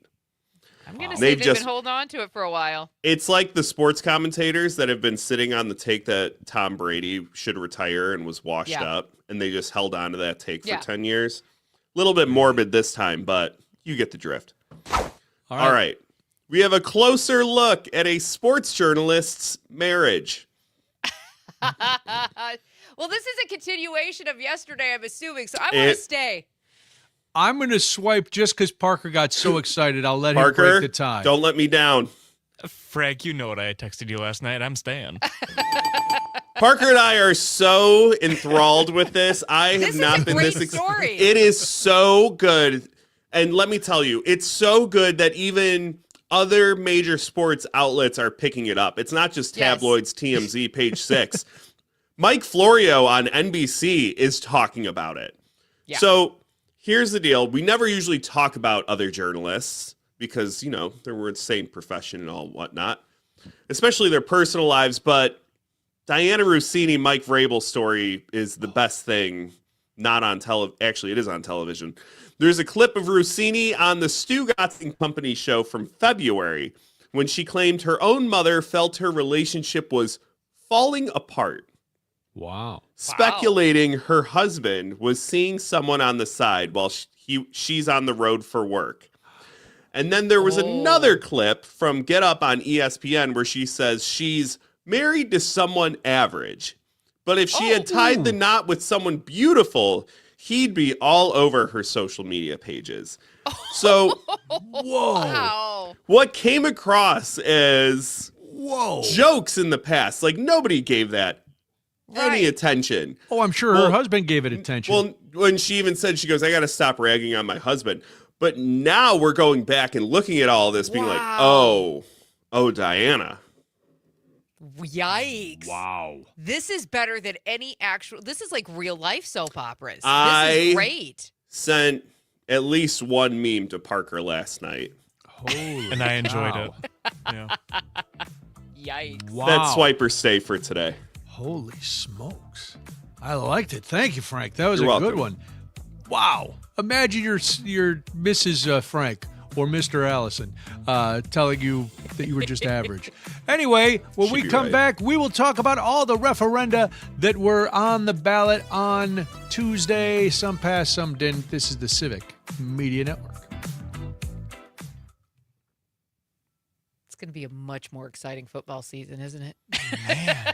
Yeah. Holy cow. Is she going to get to do Titans games? Patriots. Patriots. She's She's going to really do does. She whoever does she Patriots wants. games. Yeah. Holy buckets. What Good a morning, dirty Jimmy. word. Hey, Jimmy. How's it Hey, going? Jimmy. I'm Good. happy to talk football. Let's do it. Let's talk. Sorry, we only talked Diana Rossini and Mike Vrabel's new relationship on this show. Yeah. Actual sports have no place here. You know what? That's close. That's sports adjacent. That's Yeah, still it's good fine. enough. Close. That'll work. Also, let me respond to Tony real quick. Yes, I Which was one? there while they were cheating. Nice. Tony Zimmerman. Do you care to comment on this one? Past 20. Yeah, Lloyd Carr didn't cheat, I'm sure. I'm sure. Hey, the current coach hasn't, right? Yeah, he's fine. You So didn't far, so good. Neither one of you It's only seem been like so a year. sure of that, though. You're like, he didn't. I do have since Jimmy's here, you might appreciate this. Jimmy, I covered Michigan football for 5 years during the Harbaugh years. So somebody told me a story from Lloyd Carr. And Lloyd was recruiting somebody for Schembechler back in the day. And he went, and it was a highly recruited guy. And he went to him and, giving him the whole dinner table spiel. And the kid's dad looks at him and goes, well, that's great and all, coach, but what dollar amount are we talking? Oh. And and Carr goes, well, University of Michigan, we're a prestigious school. It's like getting money. He goes, well, we already have cash offers from this school, and this school. So you're going to have to come up with a cash offer. Wow. He goes, okay. So he decided to go to Bo Schembechler with the report. So he walked into Schembechler's office and said, hey, he's like, did you seal the deal with this kid? And he goes, well, no, actually, the dad's asking for this amount of dollars. And Bo interrupted him and said, board, books, tuition. He said, yes, I understand, but I'm just telling you the other schools. And he yelled again, board, books, tuition. He can take it or leave it. Nice. And that was that. Good.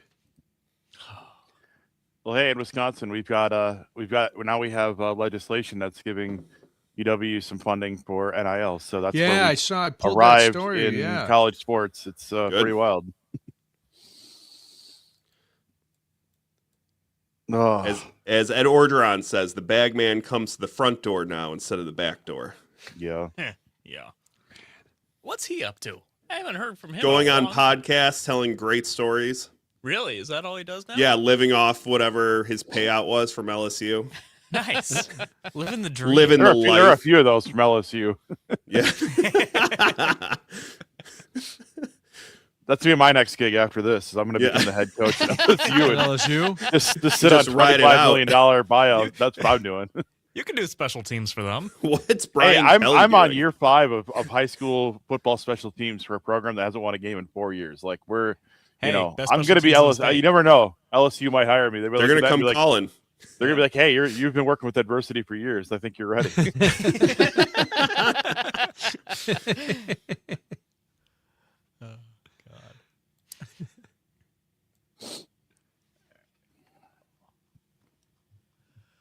Got about a minute here till we're back. I am really surprised at how far the referendum article has gone, personally. Usually these don't amount to a lot for us, but I am seeing it in all the It's different everywhere. newsletters and quoted by Yes. everything from Up North News to Wisconsin right now. I don't know what's happening with this.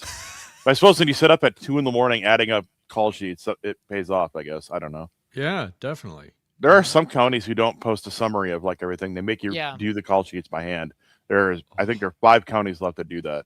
And I hate math. So, you know, for me, it was rough. The math ain't mathing. There you go. Yeah.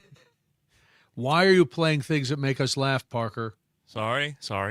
We should not be laughing. I We should know, not be I having a apologize. good time. I apologize. Every bump should be a funeral dirge. That's right. You We had should've told me somebody. sooner. We had somebody text in today. and- We got 10 seconds here. Jimmy, I'll give you a hand signals how many minutes we got left.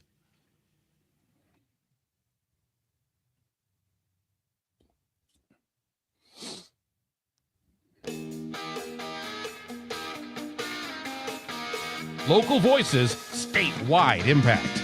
It's Daybreak with Brian and Jamie. 7:35 right now. We hope that you are having a great start to your morning. A little sunshine across the state and some warmer temperatures today. We will take what we can get. My name is Jamie Martinson. And good morning, I'm Brian Noonan. Now, you know, much of the attention on Tuesday's election was on the state Supreme Court race, but voters also had to decide on funding referenda for dozens of school districts throughout Wisconsin. Preliminary results from across state show that of the 75 referenda questions, 46 passed, and a lot of those passed by very, very slim margins. Here to help us take a closer look and make some sense out of it all is Jimmy Koska. He is the Civic Media sports director, also a news contributor, and he's a member of the Basketball School Board. Jimmy, thanks for being here this morning. A lot going on with these. So let's talk about the margin of victory first in some of these. How tight were some of these referendum measures?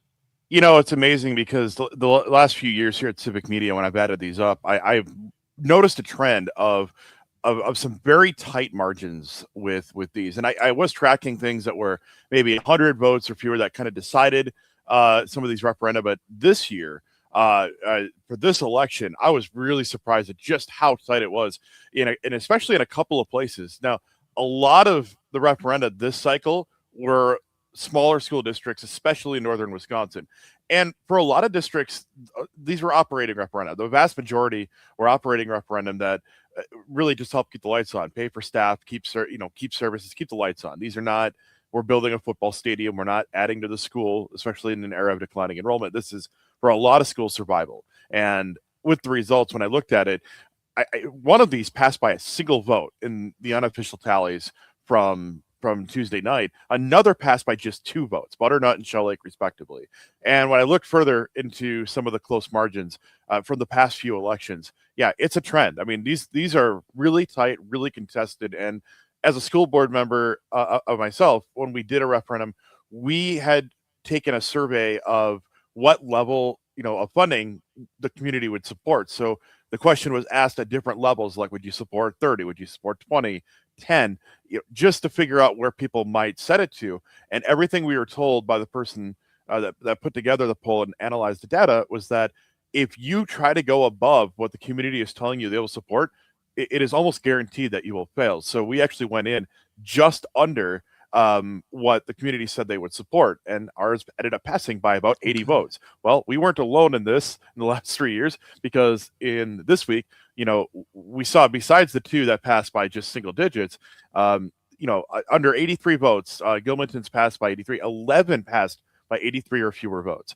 And those are really outstandingly tiny margins where if you look at it as a percentage, that's within, about 5 to 10 percentage points. So yeah, the margins were very tight for a lot of the ones that passed, as are some that failed. Some failed by fewer than a couple dozen votes as well. Jimmy, from your perspective as a school board member who's gone through this process, who is tracking these referendums, how difficult is it for these districts to keep going without this money? I mean, especially, we were talking about Boscobel. How difficult would have been for your particular school district without the voter support? A lot of district, it depends on kind of the finances of the area and the property values and things like that. It's really complicated, and we could probably spend the entire show talking about school funding and how it's done. I'll be honest with you, I'm not a math guy, but I've had to learn a lot about it in 4 years on a school board. Like, it's probably the most important thing to learn, to be honest with you, because people have to ask that question, like, well, we already have high property taxes. How could a school need more money? And you have to explain to them just how the funding formula works between property values, enrollment, things like that. And it's really complicated. There's not really a simple way to boil it down. But if you look at a lot of the districts that did try to go for operating referendum, they were smaller rural districts like the one that I'm in. And for this cycle, a lot of them were really looking at this as a matter of survival. In fact, for a couple of them that failed, and I think especially one of them, Hustisford, is probably going to be the one that you look at in this cycle. Consolidation or dissolution are now very squarely on the table. In fact, Hustisford has come out and said they have to transition next year into consolidation and dissolution because there's no way to keep operating at what they have.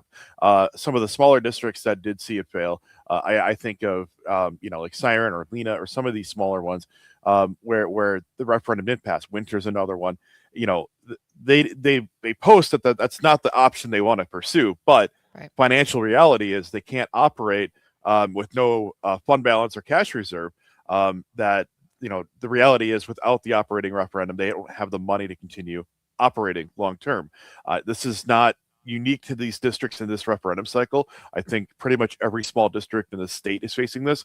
There's declining enrollment at about 3/4 of all rural school districts in Wisconsin, according to data from a couple of years ago. It's probably updated since then, but just in the last couple of years when we went through it and looked at the data, we were one of those districts. We had seen our enrollment drop in our district by over 100 in just 5 years. And we're talking a matter of going from like 800 to 700 students. So it is a problem that's facing everybody. I know for our district, we are one of the fortunate ones that has had, strong, financially policy. So there was a very large fund balance to draw on and cash reserve, but that only lasts so long. And some schools aren't as fortunate as they've had to dip into that instead of having an operating referendum to pay for things. So there are some schools that don't have that. That's why they were looking at operating referendum and why some of them are now posting those big, strong words like consolidation and dissolution in their referendum messaging.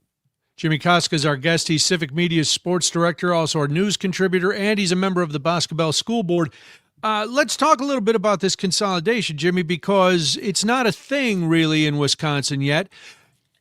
I would have thought in order to stop that, it would have spurred more of these smaller districts to back the referendum. What do you make of this? The districts that said, listen, if we don't get this funding, we're going to either have to dissolve or consolidate, and it still didn't sway enough voters to get them the money they needed.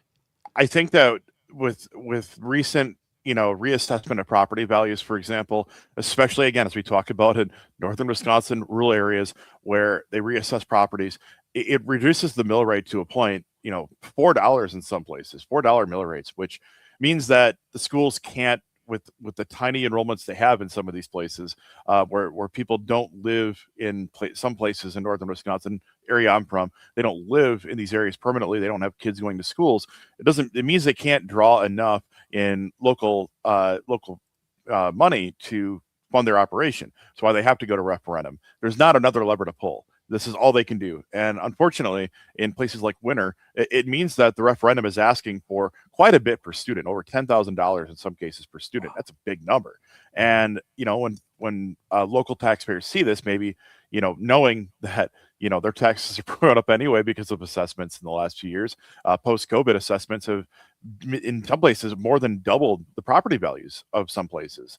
And local taxpayers just can't handle it, especially because it's not just schools that have to go to referendum. We're seeing cities, we're seeing counties go to referendum to pay for basic essential services like EMS or having a fire station that isn't 100 years old, or just enough money to just fund the things that keep cities moving, right?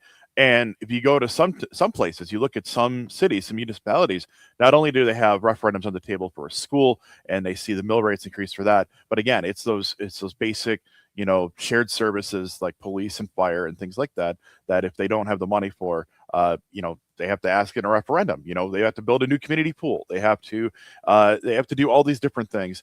And in property taxes, as a result, if you've looked at any of the polling here, from Marquette University, for example, when they've done the law school poll, for the last 4 or 5 years, it's really flipped to become very strongly where people are more in favor of lowering property taxes than paying for public education. They've asked this question for a couple of decades, and you can just see the flip in that, to where that number has gone up, the property tax support has gone up, and the number of passing referenda has gone down.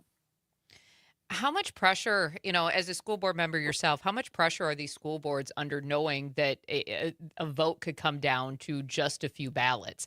I mean, we mentioned the districts where it was only one ballot. We saw several referendums like Dodgeville. This was a referendum on the ballot. This time around, it had been on the ballot just last election. So how much pressure does this put on the school board members at this point? It does put pressure on school boards and administrators, because in a lot of these cases, this isn't the first time they've gone to referendum. I mean, a lot of these schools, Dodgeville is a great example. They put up a question just about every year, and they keep adjusting the number to what they can actually do. I mean, there's been a lot of cuts. Almost every single one of these that I looked at, there were 75 ballot measures on Tuesday. Almost every single one of them cited that in the operating referendum that they had already taken steps. They've already made cuts. They've already gone through and eliminated some services. They've already cut, they don't fill staff positions when they come up if somebody retires or resigns. They've already taken some of these steps. For a lot of them, it's the financial responsibility part of it. That's what a school board's responsibility is. How do you manage taxpayer dollars? Well, in this case, there's a point where there just isn't enough, and that's why they go to this. This isn't easy for somebody in an elected position to do. I mean, I'm speaking for myself. It wasn't like it was super difficult for me, because we looked at the need and saw that our school hadn't had a facilities update in 65 years. We had kids going to a building that was 125 years old, where I was inside on a tour and I could see outside from inside. That's not good. So history, Jimmy, it's history. Yeah, definitely historical, but you're supposed to be inside in a closed building, right? Yeah. But these are very, very big realities that are being shared across the state by any number of school board members that show up, whether they're new, whether there's somebody that's been on the board for 30 years. I think everybody's in the same boat. That's why you're seeing some unusual, unprecedented steps of administrators, for example, from an area, sending letters to elected officials in the legislature saying, look, we need something to change. Whatever is happening now, it's just not sustainable. I'm one of those people. I don't think it's sustainable to have this referendum model, because you're literally taking the school funding issue and you're asking people in your communities who are already seeing their property taxes go up, already seeing referenda for all the other shared services. Now they're being asked to step in and fund schools on top of it. I don't see that as sustainable. So what's going to happen? Well, we're going to see it in Houstonford, where they have to this next school year operate with bare bones, just the bare bones mandated classes with almost no support staff that they are mandated by law to offer. They also now are saying they have to dissolve after next school year. So they got the rest of this year. They're going to go through kind of a transition year where they're up to even offering some tuition share agreements to send kids to other districts so they can learn, and then they would dissolve. And what happens in dissolution is, I don't know, I know there's not a lot of time here to explain it, but it's not like the taxes go away. Now you're just paying your mill rate for a whole different district, and you locally no longer have a say in that issue, because now you're at the mercy of another district and what they do and paying their mill rate. So you lose that local control. And now, especially if you're living in this community, you really lose, especially in these smaller towns, you're losing the backbone of your community in a lot of cases. We only got about a minute left, Jimmy, but somebody, Troy from Mount Horeb, texted this question in. Can you ask Jimmy what he says to people against the referendum who talk about school districts being too top-heavy, too much administration? I will say this, in a small district, having just 5 administrators, I see what they have to put up with on a daily basis. I see our superintendent helping out in special education, because there just isn't enough staff to go around. Administrators don't just administrate in most of these small districts. They are coaching, they are refereeing, they are working with your special needs students. They are everywhere. And I can't thank them enough for all the work that they do. Any educator, teacher, para, librarian, anybody working, custodian, bus driver, you have my full-fledged support, because I know how hard things are right now. It is not a matter of administrators not doing whatever it is they think they're not doing. I can give you a lot of examples of people going above and beyond. Jimmy, thanks a lot. And if you want to read Jimmy's whole breakdown, go to civicmedia.us and read all about what Jimmy talked about with these referenda. Jimmy, thanks very much. Good talking to you. We'll talk to you again when we come back. Do you remember your commencement speaker? Do you remember their message? We'll figure it out. It's Civic Media Network.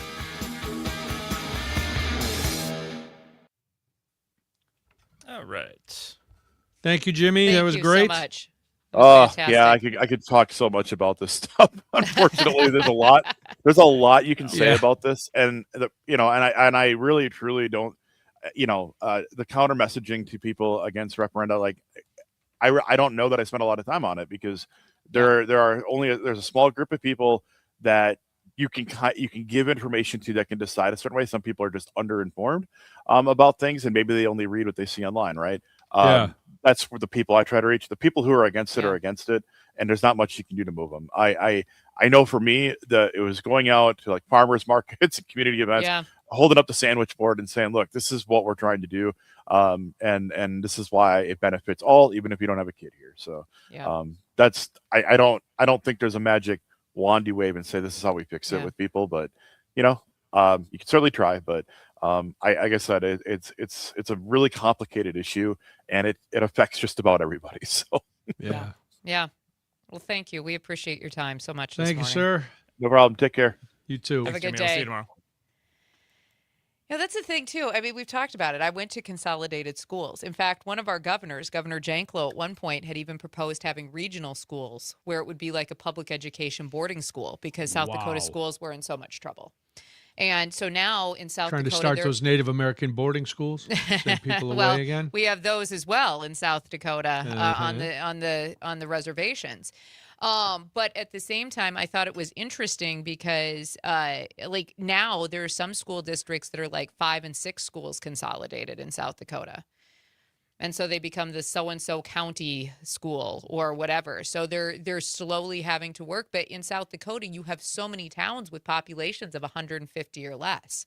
And there's no way they're going to be able to support that school district. There's no way. Even if everybody would be okay with raising their property taxes, and let's be clear, in South Dakota, your property taxes are much lower than here in Wisconsin.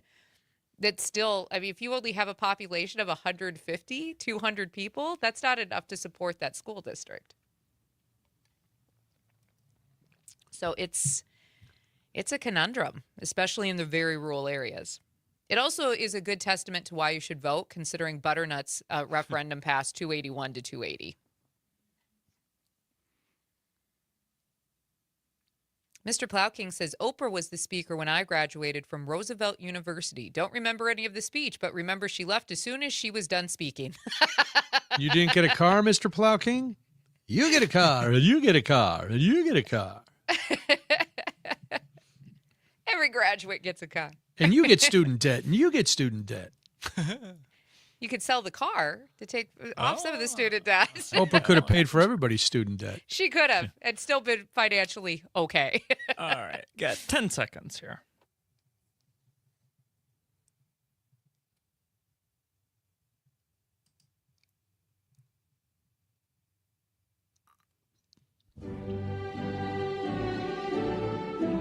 Want to join in on the conversation? Call or text 855-75-CIVIC. Now back to Brian and Jamie. It's 7:52 right now. We hope that your morning is off to a great start. We've made it to Friday Eve, which means we only have a couple days left in another week. And boy, do we deserve a weekend, because it's always a week as far as the news cycle goes. I'm not going to hold out hope that it's going to be a restful weekend. Things have been very tumultuous all week. They have. But if you are a student of a certain age, you are looking forward in the next few weeks, commencements will be everywhere. And this is a question for you. 855-75-CIVIC, 855-752-4842. Who was your commencement speaker? Do you even remember anything that they said? And what's the fascination with celebrities now and big name commencement speakers? Because the reason I ask this is James Patterson, the author who's behind the Alex Cross series of books and a lot of other things, was announced just the other day. He will be UW-Madison's commencement speaker. Parker, who did you have at your UW? Was Whitewater? I went to Whitewater. I have absolutely zero clue. I believe it was an alum who had just happened to do well in life. Well, there you go. Was she inspirational? I don't remember. Oh, okay. No, all see, right. nobody remembers. Nobody remembers. It's such a big deal. Oh, my God. I was playing New York Times games on my phone. There you go. Well, yeah, those commencements are long, they're really long.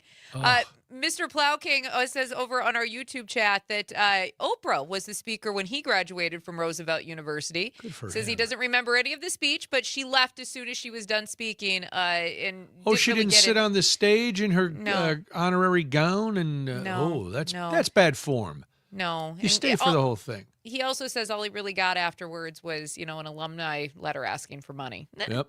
Well, that's welcome Sounds about right. to going to college. That's how everybody goes.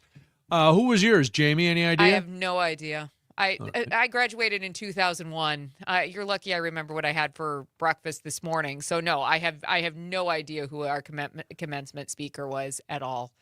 Ours was Virginia Marmaduke, who was nicknamed the Duchess. She was one of the first ladies of journalism. She worked 35 years in Chicago, and then she spent the rest of her time back. She was born in Carbondale and spent the rest of her time in Southern Illinois. So instead of being like on the society pages where they used to relegate women reporters, she actually was covering crime, corruption, now, that's politics. Cool. Yes. I don't remember one word she said. No. I but remember at least you who remember it was. who she was. That's well, important. I remember that because I worked at the radio station, which was an NPR affiliate. I worked at the TV station, so I had met her and I was familiar with her work. That's the only reason I remember. And then I saw, like the other day, we got a notification. Tulane this year, Sterling K. Brown is going to be speaking at Tulane. Yeah, but why? I mean, yeah, it's cool. I like Sterling K. Brown. I like his work as an actor. Right. But why are they speaking at a commencement, and what does that have to do with the graduates? No, I like it's like when Taylor Swift, and this is no shade, Frank, because I do love Taylor Swift. Maybe not as big of a Swiftie as you and your lovely wife, but like when she speaks at these commencement addresses, because she's done so in the past, and then they make them an honorary this or that. I'm like, okay, good for you. Like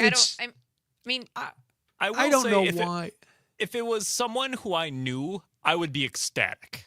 Sure. Yes, I guess that's true. When Molly graduated from Tulane, it was a New Orleans author, and I can't remember her name, Jasmine something. She had just published another bestseller. She's a very well-known author. Sure. And I don't remember the specifics, but I remember listening to her commencement address and thinking, this is really good. This makes sense. And I know people like when a president comes or a top-tier celebrity. Mm-hmm. James Patterson, big author. His wife is an alum of UW-Madison, and they donate a lot of money. So that makes sense. But there was a big thing.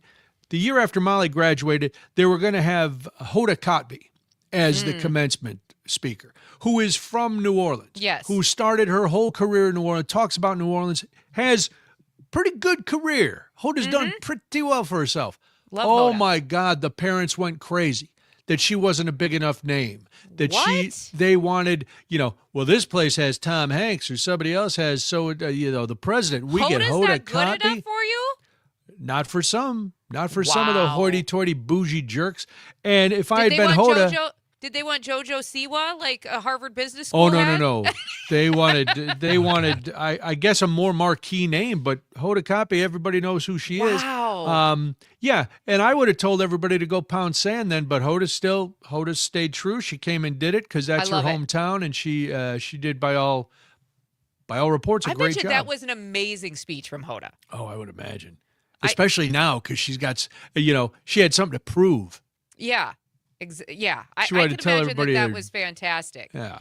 Now, let me ask you another question. Are you a fan of James Patterson? Because, I mean, it's cool that he's an author, but for some of these students, they might not have ever picked up his book to even know. And I think it's great that he and his wife have donated so much money to literacy-focused programs. But, I mean, if you're some of these students and you have no idea or have never read his book, do you even care that it's James Patterson? No, you probably Google who it is. If you're in those programs, you probably are because you know how much they've donated and how much they've done. You know, they've given over $240 million. Yeah, it's a lot. He's, you know, he's legit. He's got all sorts of awards. He is 10 Emmy Awards, an Edgar Award, National Book Foundation Award. So he's legit. But I don't know if I'm in business. He's maybe my not. airport. He's my airport author. My travel author, because his books are always good. You never want to put them down while you're on a plane, but at the same time, you don't have to think that hard to get through them, right? But they're entertaining at the same time. The First Gentleman, by the way, that came out in 2025 that he wrote with Bill Clinton, that's actually my new favorite airport book. Oh, is it a good one? It is. I like that one. I do appreciate it. I've read a bunch of his stuff. I've read some of the Alex Cross stuff. Yeah. I like him, but I don't have to flip my tassel anymore. That was done a long time ago. And Parker, no, not a euphemism. When we come back, it is headlines as we cackle our way through the final hour. If you're listening on WMDX, see ya. Follow us on the, just jump over to the stream. You can still listen to us here. That's right. It's Daybreak on the Civic Media Network.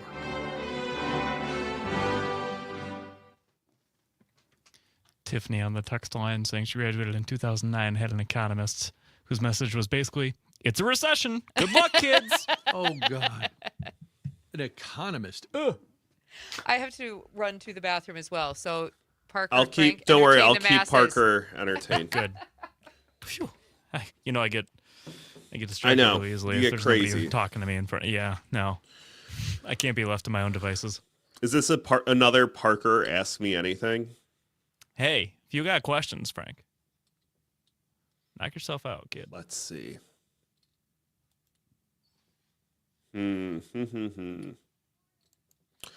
know. I'm trying to think about your fandom. Yeah. If you could, here's a good question. If you could have any sports championship right now for any team, what would you take? Oh, Brewers World Series. Really? Yeah. You'd take that over a Packers Super Bowl? Yes, because I've had a Packers Super Bowl. I don't remember it well, but I've had a Packers Super Bowl. And Milwaukee needs a championship so badly right now. What do you mean? They just had the Bucks not too long ago. Yeah, I know, but have you listened to the Bucks lately? Hey, I went to a Bucks game this year. Oh, yeah, I forgot about that. How'd you like it? I've never been to a Fiserv. Fiserv, as somebody who grew up going to United Center, Sure. Fiserv is awesome. I love Fiserv. It's so nice. It's way better than United Center in Chicago. Way better. Fun fact about United Center. It's the house that Jordan built. It's seen 3 Bulls championships, 3 Blackhawks Stanley Cups, and has hosted Final Four. No, hasn't hosted Final Four. Hasn't hosted Final Four. It's hosted. It hosted what? Sweet 16 and Elite 8 this year. It's hosted the Big Ten tournament. Regardless, it hosted the Frozen Four. I went there for the Frozen Four. They have all these events. They don't have any cup holders. No cup holders. There are no cup holders, even in the club level. When was it built? 94, I want to say. 94 or 95. Because it was still at Jordan, right? So, yeah. Yep. Huh. So crazy. Fiserv, I will say, I've been to Fiserv for multiple concerts, a couple of basketball games. I love going there. Okay. It's to the point where if I see a band that I want to go see is playing at Fiserv as well as United Center, I'll opt to drive up to Fiserv. Wow. I mean, yeah. For the price and the convenience of it. Yeah. It's a great venue. I assume that the people that built Fiserv learned from when the Vikings built what's it called, U.S. Bank Stadium, because that is a absolute dog water stadium for acoustics. And they didn't realize it when they built it. I think that I read they had to buy curtains to hang because it's such an angular building. Right. It sounds horrible. So they had to fix that up. I can use a bathroom faster than Brian's dogs. Just in case anybody's You're proud of that, aren't you? Weird flex, but okay. You're really proud of that one. I didn't know you were in competition with Brian's pooch. Yeah. Makes me feel better. Parker, do you think they constructed it that way to have such harsh acoustics for like the opposing team's offense? I mean, no, I don't think so, because you have to think how much money concerts will bring in. Well, a normal person would. What stadium are you talking about? U.S. Bank. It's a horrible stadium. Really? It looks nice. It looks really cool, and it was built recently. It's horrible. Oh God, that stadium has had. We were there during that whole debacle of that being built. People hate that stadium. Really? Wow. They've had so many issues with it. Plus, it's killing all the birds. Oh, glass Windmills? No, the panels are. No, the Minnesota Vikings. Yeah. Yes. Wow. The panels are supposed to eventually turn clear as the building ages. But right now the birds just fly right into them because they can't tell that it's not like a hard surface. So it kills a ton of birds. The taxes went way up, even though people were told it wasn't going to. Wow, It is a horrible venue to do anything in. Games are awful because of how loud it is. It is ridiculous. Concerts in there. That's where we saw the Red Hot Chili Peppers. It was awful. We were close enough that we could actually make out what they were saying. But if you would have been in any of the seats, in the bowl, oh no, there's no way you would have. It would have just sounded muffled and nothing. It's a horrible stadium. I didn't know it was that. They've bad. had tons of construction issues with it, and yeah. Well, dang. Is it worse than the Hubert H. Humphrey Dome? That's what I was thinking. I was Nothing could be worse than the There's Hubert H. nothing Humphrey worse Dome. than that. It was the worst. Oh, before I forget, 20 seconds. Jamie, what do you think about? I have a civics lesson idea. 15 seconds. Write it down. Write it down. 10 seconds. Nope. I don't write things down.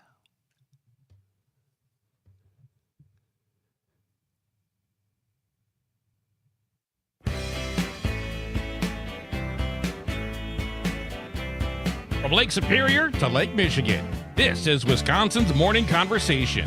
Daybreak with Brian and Jamie. Good morning. Thank you so much for joining us today on the Civic Media Network. It is 6 minutes after 8. My name is Jamie Martinson. And good morning, I'm Brian Noonan. Welcome to the third hour of the program. Don't forget, you can always, if you were listening in Madison on WMDX, you can always follow along anywhere with the Civic Media app, and you can stream it, and so you can see our smiling faces on YouTube and the Civic Media Facebook page, and coming very soon to a Facebook near you, the Daybreak with Brian and Jamie Facebook page, which is already up, but soon we'll be able to stream this very broadcast. There's so many rules about that, right? Like we had to get to 100 followers first, and then once we did that, now we have to wait for 60 days before we can. It's so stupid. What is Mark Zuckerberg actually doing with his time that he has to make this hard? I blame Russian bots. He's slathering on sunscreen, and he's just trying to get things done to make the world a better place. Sure, that's what we'll go with. Yeah, that's what we're going to go with, because reality is not any more plausible. We checked some headlines from the Persian Gulf. The Iran war about to start another week this Saturday. Some headlines. The chief of Iran's nuclear agency has said that protecting Tehran's right to enrich uranium is, quote unquote, unnecessary for any ceasefire talks with the United States. The Atomic Energy Organization leader of Iran made the remarks to journalists, including the AP in Tehran, during commemorations for the slain Supreme Leader Ayatollah Ali Khamenei. It is part of the necessary things that nobody speaks about, he said, referring to the U.S. refusal to acknowledge enrichment as one part of Iran's 10-point plan for a permanent ceasefire. This ceasefire, as you know, is already hanging on by a thread. Yes, and I'm watching news here this morning in the studio. It sounds like Congress will take up the War Powers Resolution Act next week in hearings and on the floor. So something, I guess, next to week. be watching I guess week. Next week is okay. Well, aren't they still on break? They might still be on break. Are they back? I don't know. No, they're not back. I think Okay. this week they're still off. Okay. Well, that would be why it'd be next week, because we wouldn't want to actually be in Congress and do our jobs. In other headlines from the Middle East, condemnation of Israel's largest strikes on Lebanon since the war started is mounting. Iran and Pakistan insist Lebanon is part of the ceasefire deal, but the U.S. and Israel claim the agreement doesn't actually cover Hezbollah in Lebanon.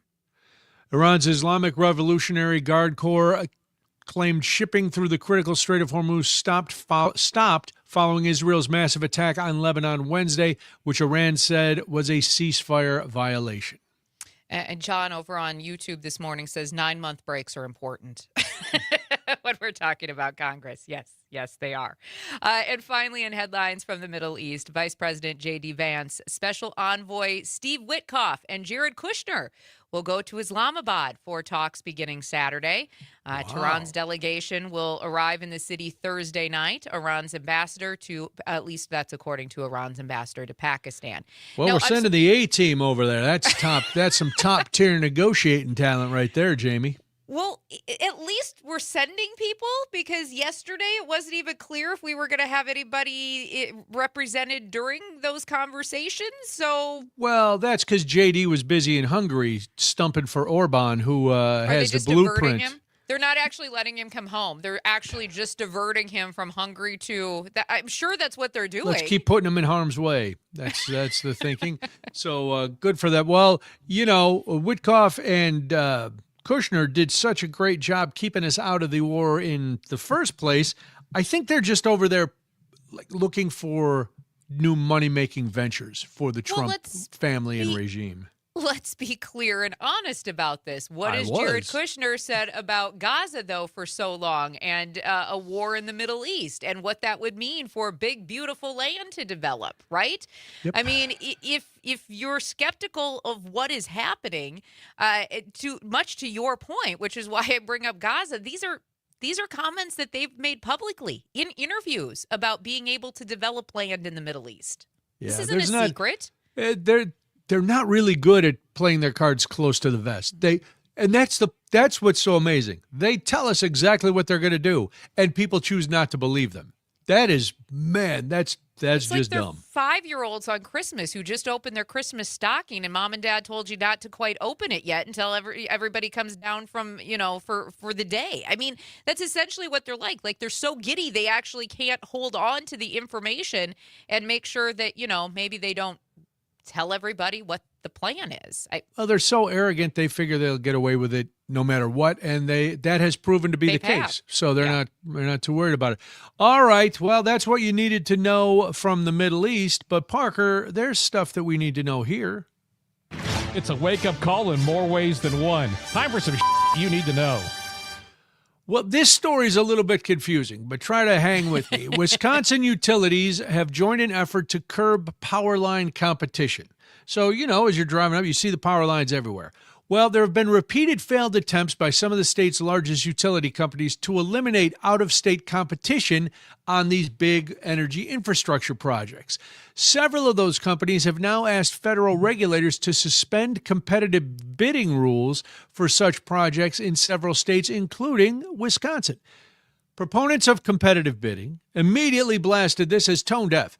They say, hey, man, everybody's paying a lot more for their energy rates, and an effort by utility companies to strengthen their monopoly on the nation's power grid is just power grab and money hungry and not correct. 9 transmission companies, including American Transmission Company, ITC Midwest, and Xcel Energy Services, which serve customers in Wisconsin, filed an 88-page complaint with the Federal Energy Regulatory Commission targeting the Order 1000, a rule adopted in 2011 that lays out competition rules and planning processes for high-voltage power line projects. The companies assert that the process for soliciting bids for certain regional transmissions projects enforced by the Midwest grid operator and Central U.S. grid operator are, quote, unjust and unreasonable. They assert the solicitation process can delay large-scale transmission projects by as much as 20 months. A one-year delay in construction costs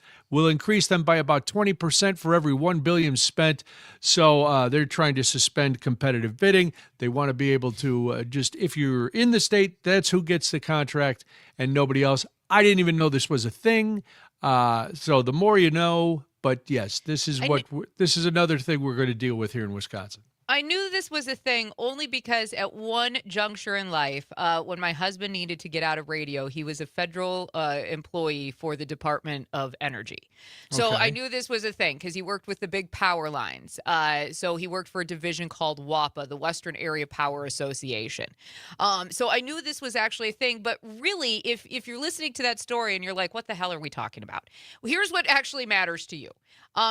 This is about your monthly bill. Because some of the biggest utility companies serving Wisconsin are asking federal regulators right now to ease up on competition when it comes to building some of these major projects, which means there's going to be less competition. And of course, when there's less competition, Brian, we all know what They happens. can charge more money. That's right. So that's why you need to be paying attention to what's actually happening. Because for us, the consumers, it's going to show up in a whole lot of ways. There's going to be higher infrastructure costs that are going to get passed on through your electricity bill.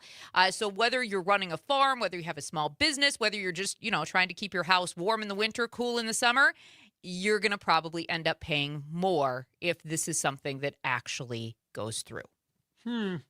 Bottom line. Interesting. Well, that's what we need. Pay more. Aren't we? I mean, how much more do they want us to pay for our electricity?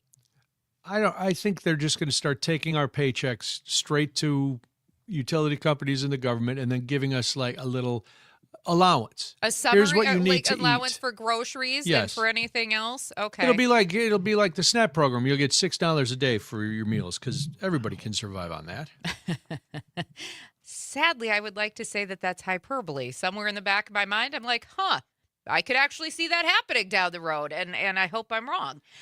In other headlines from stuff you need to know around the state, Iran told mediators that it would limit the number of ships crossing the Strait of Hormuz to around a dozen a day and charge tolls under the ceasefire struck by President Trump, showing Tehran plans to tighten its grip on the world's most important energy shipping lane. Speaking of those higher prices, ships that pass will have to coordinate with the Islamic Revolutionary Guard Corps, the powerful paramilitary group that has been labeled a terrorist organization by the United States. Yeah, man. And the European Union, at least according to Arab mediators. Now, 4 ships were allowed to pass yesterday. That's the fewest so far in April, according to S&P Global Market Intelligence, which is down from more than 100 a day before the war started.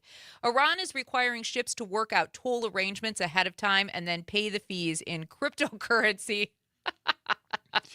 Or Chinese yuan, mediators and ship brokers say. Iran's demands show how it has used the war to create a new source of leverage and potentially revenue. It seized control of the waterway during the fighting by targeting ships that tried to pass without its permission. The possibility of Iran's permanent role in the administration of the waterway is alarming the Gulf's energy producers, who rely on that strait for the bulk of the exports, and to energy consumers across Europe and Asia.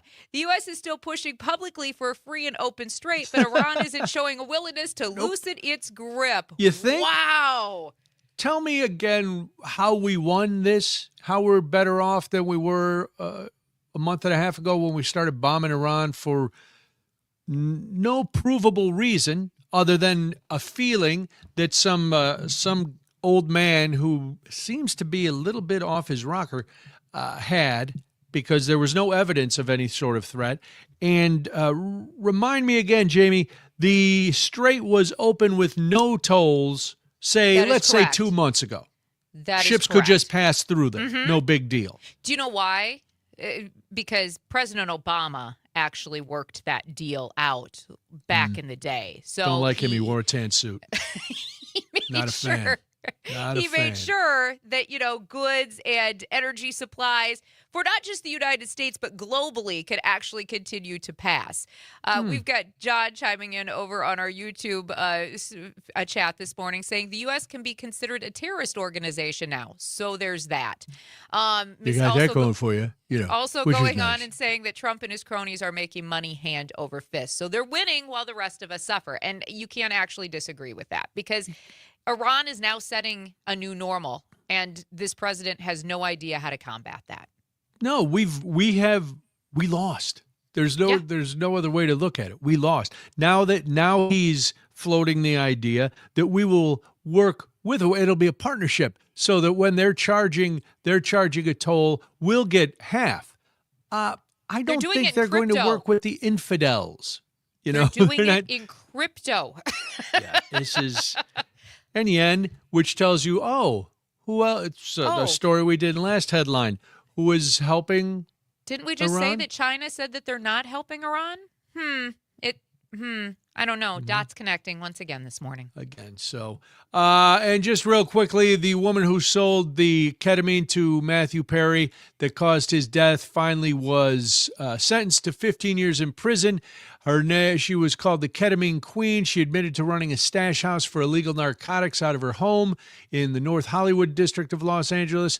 She sold that to Matthew Perry, the ketamine. He died at age 54, so she got a 15-year term as the federal prosecutors had recommended. So good riddance, too bad rubbish. Man, oh man, we talk a lot about healthcare. How big a role will it play in the election? We will talk about that and so much more after this. It is 8:19. It's 8:19, and you're listening to the Civic Media Network. Got to be on your toes, Jamie.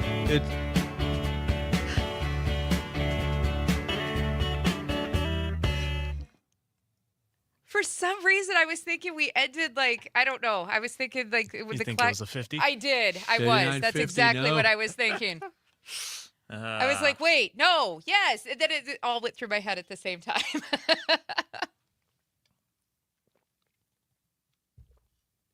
Yeah, I don't know, but I'm done. I'm already at 59.50. So,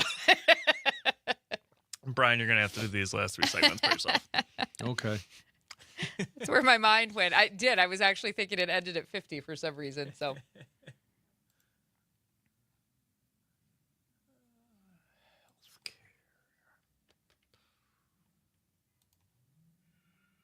Whoa. Fast car? I guess. Or one that needs some sort of tune-up or something. I'm not sure if that was brakes or them hitting their gas and that squealing sound happening. Oh, I didn't even hear it. I just heard a rev. Could have been a couple of different things happening there.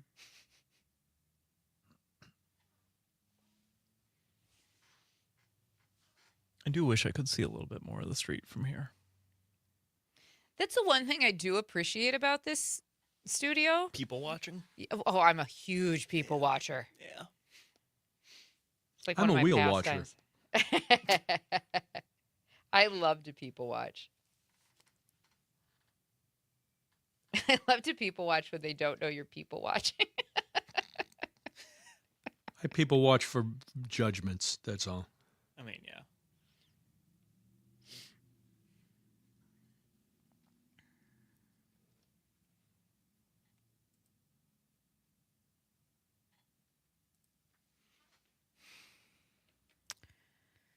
I gotta help Jimmy out. Jumbo, as they call him. Well, in the change of staffing, some of our subscriptions have changed. Right. And so if you forget to check the sheet, you're not going to know that the subscriptions in some cases have had to change. Couple seconds.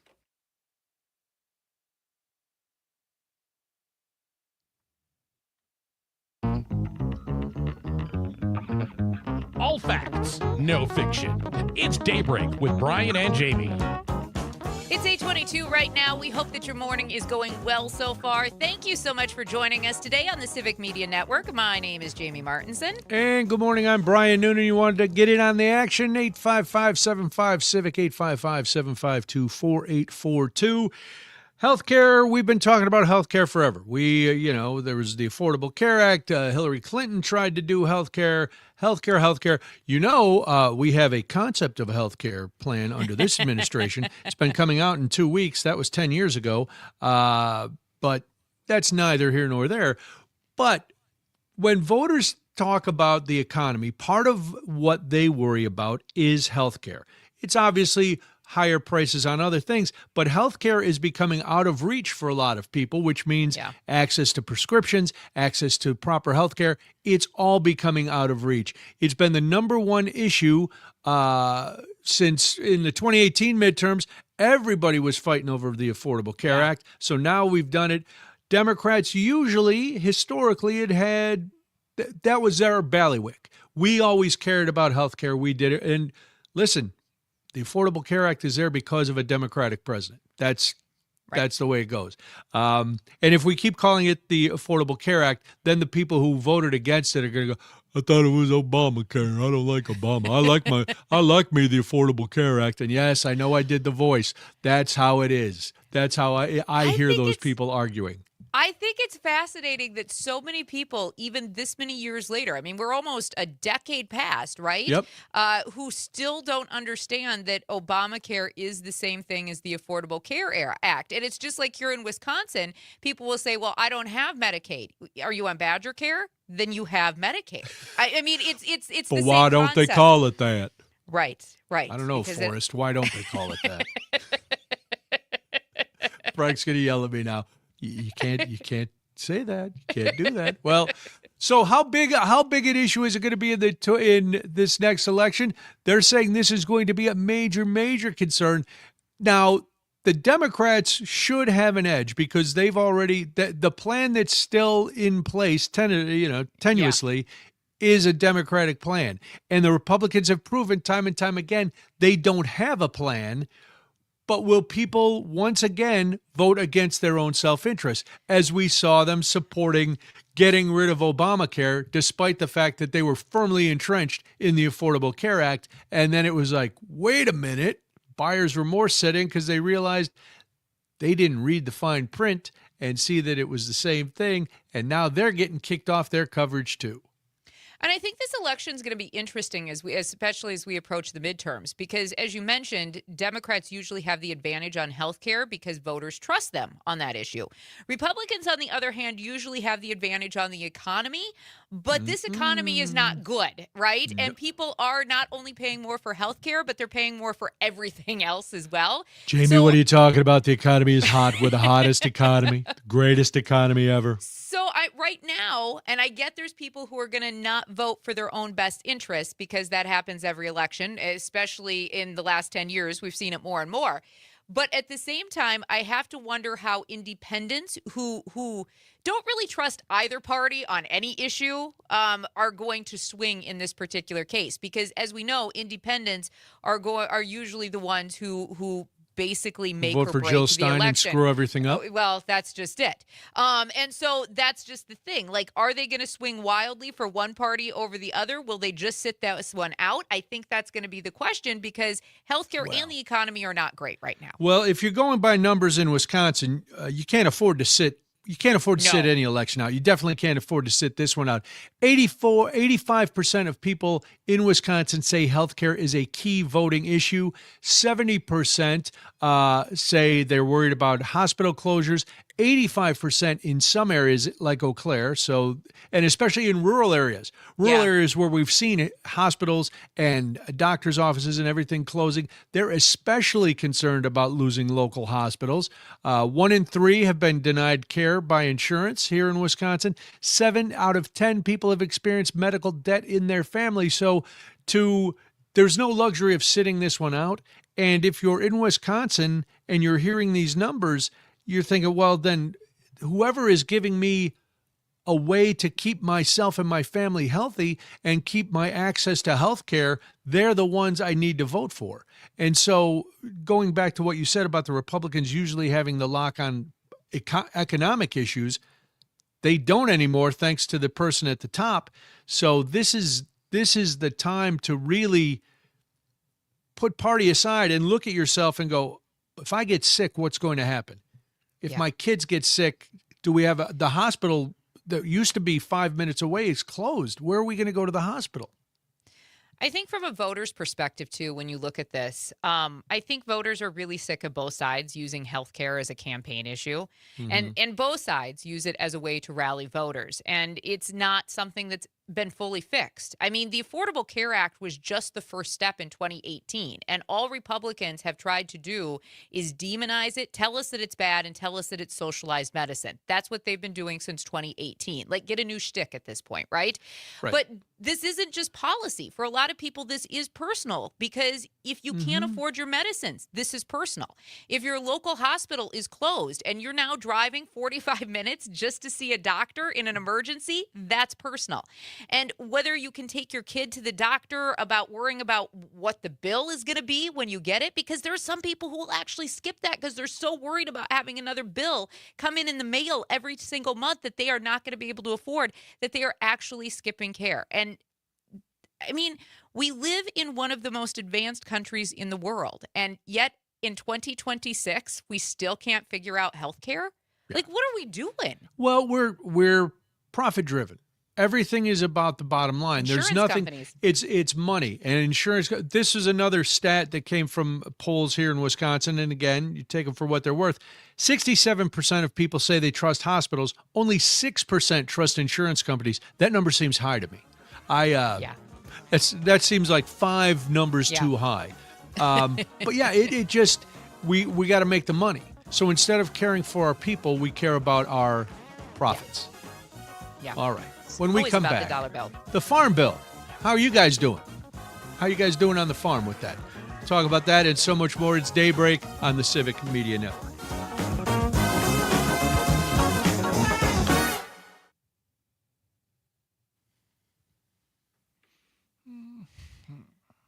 $2026, and we're still parsing over whether or not people should have health care.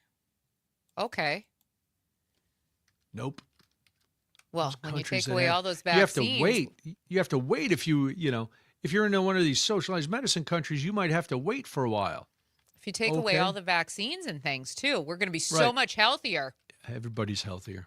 We're not going to need medicine or doctors. We're going to eat whale head juice that leaked into our car windows when we tried to transport it.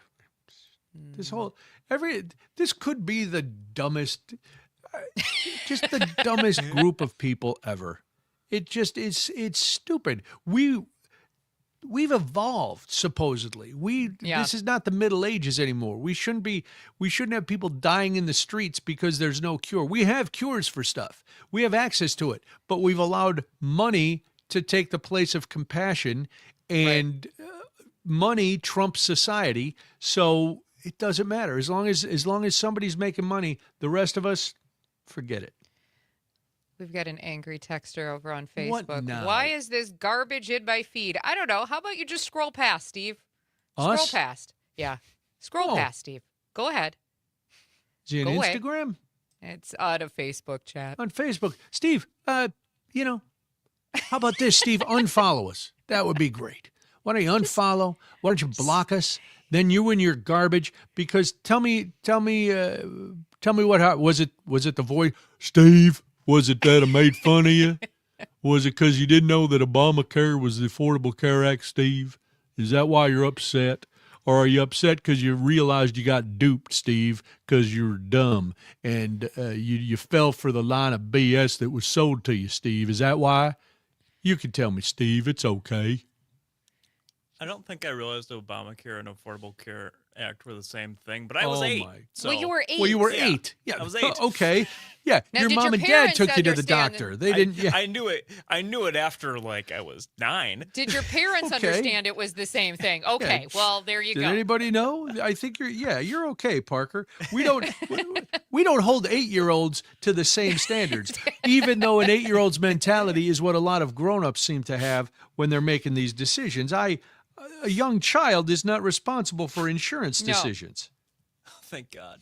Yeah, no, this is one we don't. You want Yeah. 8-year-old me deciding your health care? No, this is one we're not going to give you a hard time for. Looks like your foot's fine. I don't know what you're talking about. You don't need to get that fixed. Yeah. My dad was notorious for anytime something was wrong with him, he'd go, well, just watch it. It'll get better. Yeah. Rub some dirt on it. It'll My be mom fine. broke her thumb one day and he was like, and it was all swollen and purple. And he's like, well, just watch it. It'll get better. She's like, my thumb is broken. No, let's just wrap it up. It'll be okay. It'll be all right. We used to laugh about it because it didn't matter like how sick we were. Just watch it. It'll get better. No. Oh God, I don't remember what it was we were talking about.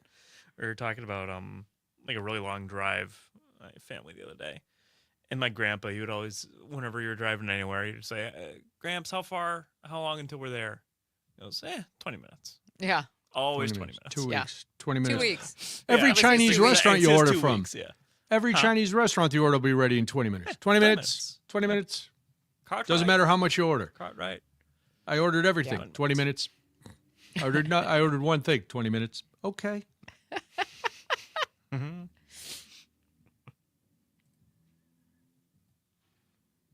What's that pounding? I don't know. It's not here. Is someone playing basketball downstairs? Probably. Comedy club is starting early tonight.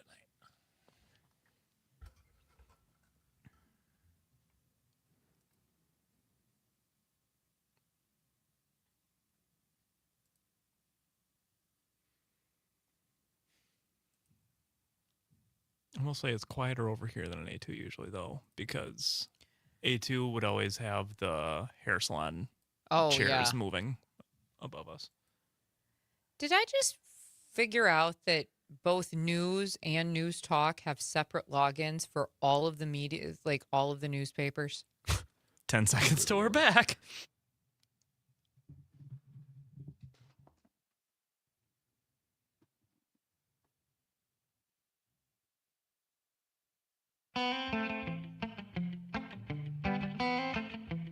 Now back to more of Daybreak with Brian and Jamie.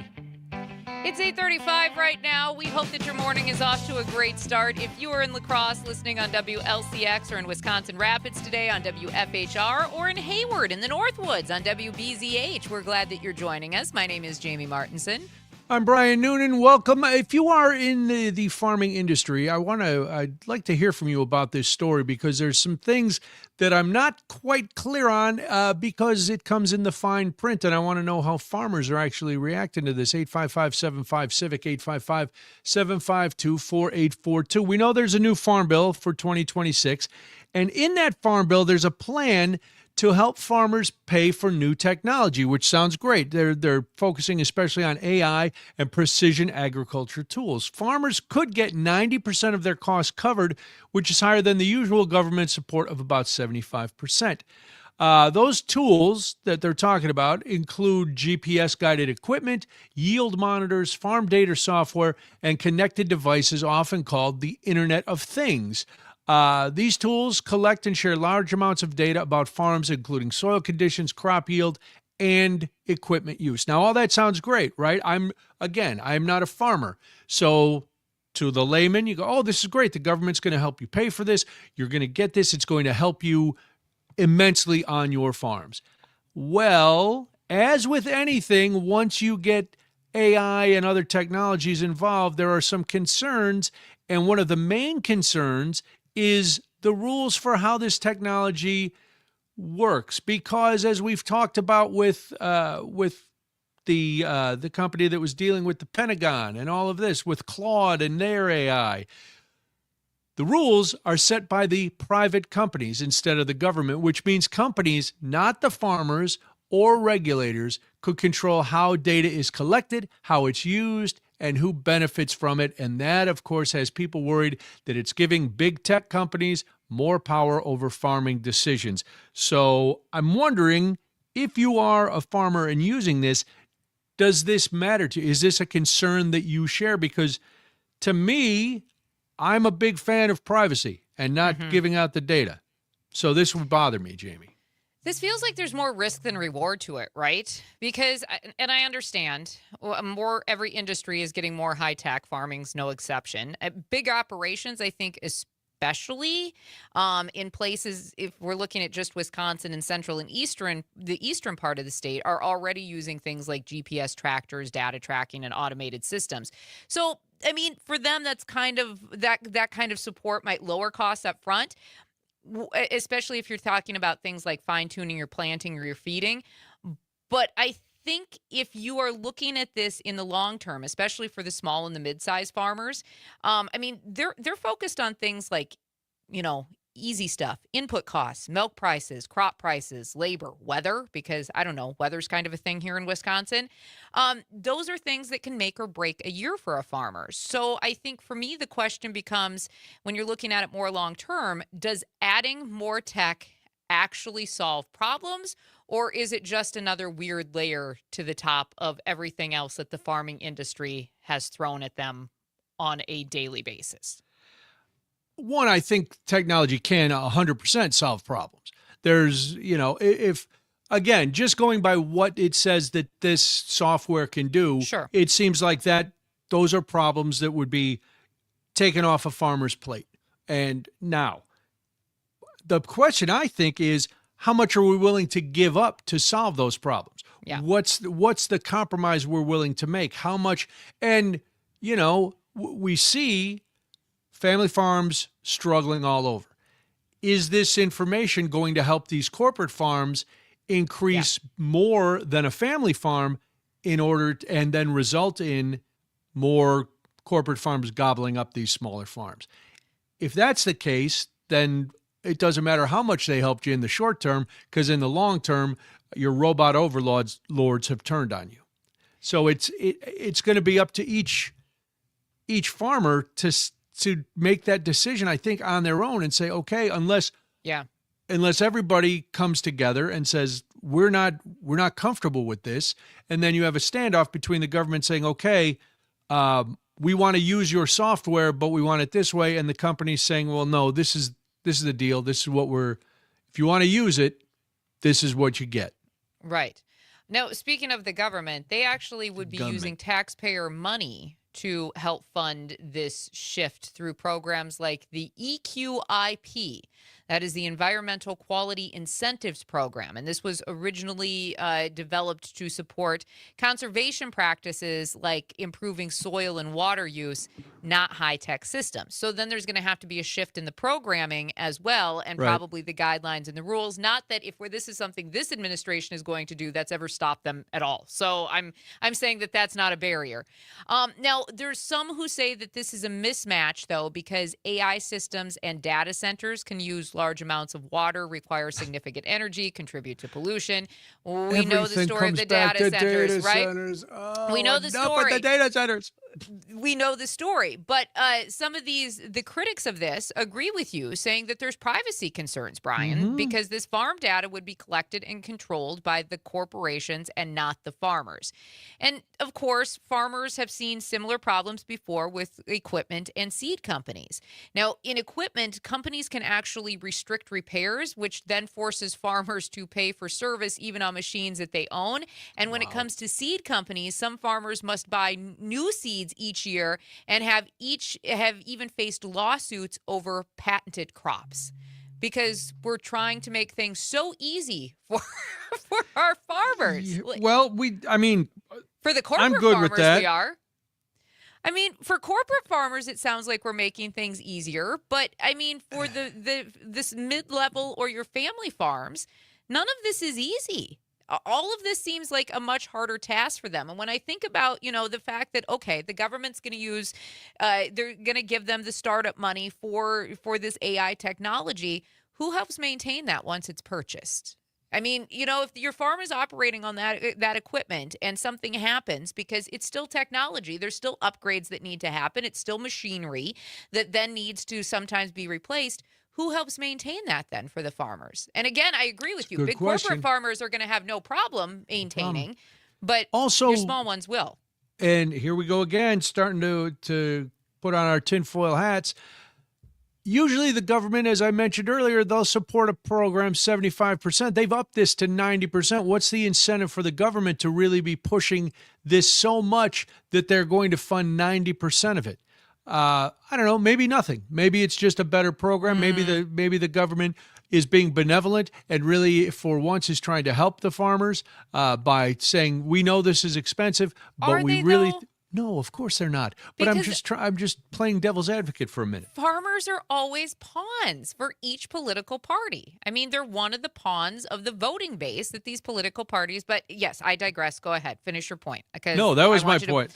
Listen, my point was the government is not trying to help, but I'm wondering who's making something extra off of it. What's the kickback that the government is willing to spend that much more money to cover the costs to get it in? And then what's it going to cost a farmer? Because Lynn texted in. She's listening to WCFW. She's in Golden Valley. She says, I assume like Tesla that these tools are going to require subscription payments at least yearly. So what is that going to cost the farmer? And once you've been in it and let's say your trial period is up and you realize I can't afford this anymore. Well, guess what? They've already gotten a lot of your information. Yeah. So there's not enough info here but the fine print is where the devil's in those details. So here's the other thing that I keep going back to. I know that, and this is just in my head, and this is just me thinking, but we've also seen this administration go to war, literally, with AI companies. I mean, we're watching Anthropic play out, right? I mean, is that part of the reason? I think Pete Hegseth probably wants AI for more of his war tools, but that doesn't mean that this administration wouldn't use that type of AI functioning for programs like this, too, which might be why there's been such a push in that direction and coercing or strong-arming might be a better word. Sure. Some of these AI companies into working with the federal government because then they have their hands in that as well. All right, I'm going to say this and know that I don't really think this is happening, but in the far-fetched world we live in, is anything really off the table? That if this continues to go and the future becomes these AI companies controlling farmers rather than the farmers controlling agriculture, we can control the food supply. We can control who eats what, where. It sounds science fiction-y, and yes, it could be. I'm nuts, but I'm sleep deprived, and these ideas just come into my head. But that's the question. What is coming in the future? If farmers have given over all this data, and now the tech companies can pretty much do it without you, and they do, where does that leave everybody? Not just the farmers who are going to lose their farms, but what about the rest of us? They're going to decide. You want Robert F. Kennedy telling the tech companies what they should plant so that we can eat it? No, thank you.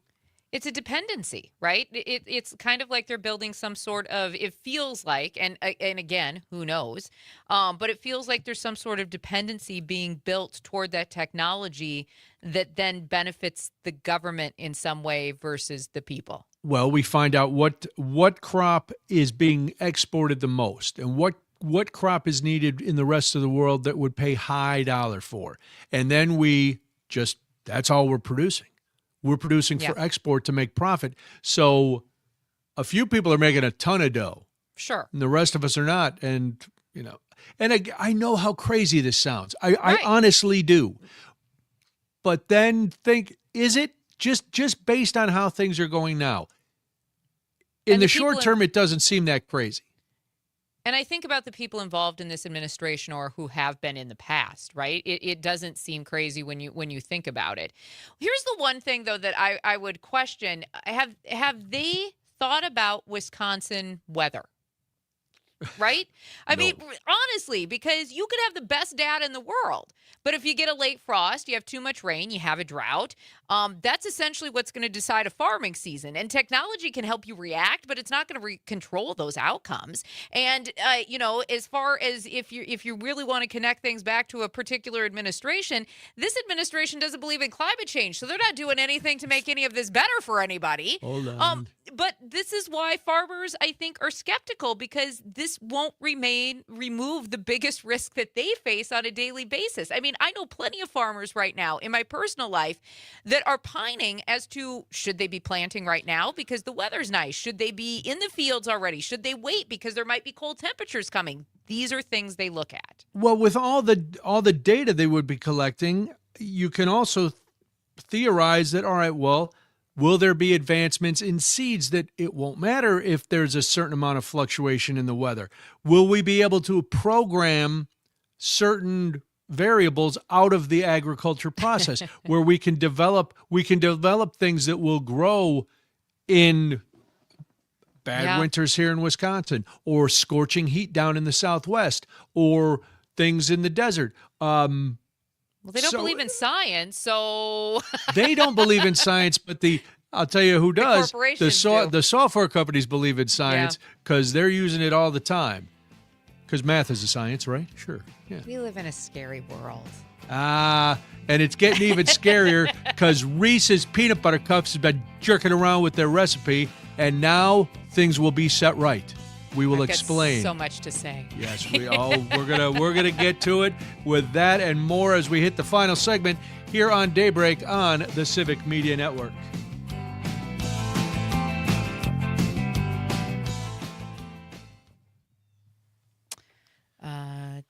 Tiffany chiming in saying it seems pertinent to talk about the fact that J.D. Vance owns stake in a company called Acre Trader, which facilitates the sale of farmland to foreign investors. Good point, Tiffany. I forgot about that. Well, we will mention that when we come back quickly. And then I do like Tyler's. Yes. Tyler, so we got to get Mr. Kimball in here. Okay. From the Hooterville office. There we go. Get him on things. Oh, funny. Parker, do you know any of those references? Oh, he's on the phone. He's on the phone. Cindy called. Oh, Cindy called. Hi, Cindy. Mm-hmm. Don't have time. No, and Cindy makes a good point in her comments to Parker about the fact that consumers need to be concerned about what we're getting if technology is going to get this involved. Mm-hmm. That's a great point. I don't disagree with Cindy at all.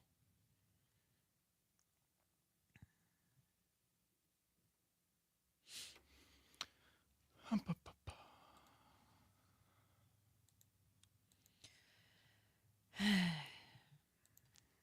knew the world was going to hell and back when Elon Musk even got involved, didn't you? CNN is saying that Pam Bondi has been excused. Oh, my God. Seriously? Yep. Oh, hell's bells. Yep.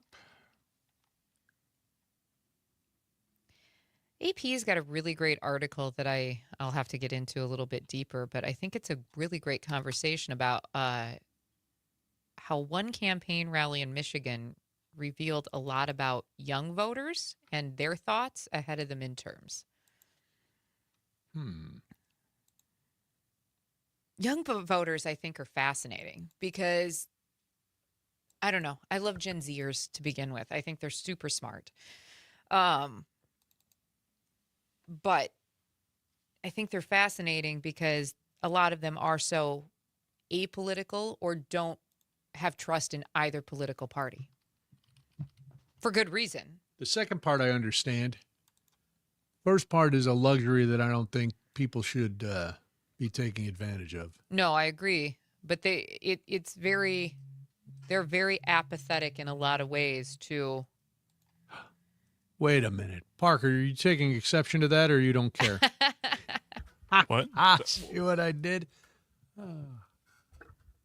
I wasn't listening. Alicia saying farmers perform science daily. Yes, science is very much a part of farming. Agree 100%. Maybe not the technological type farming, though, that we're talking about with the AI companies. But yes, farmers do a lot of science. 15 seconds till we're back. Science.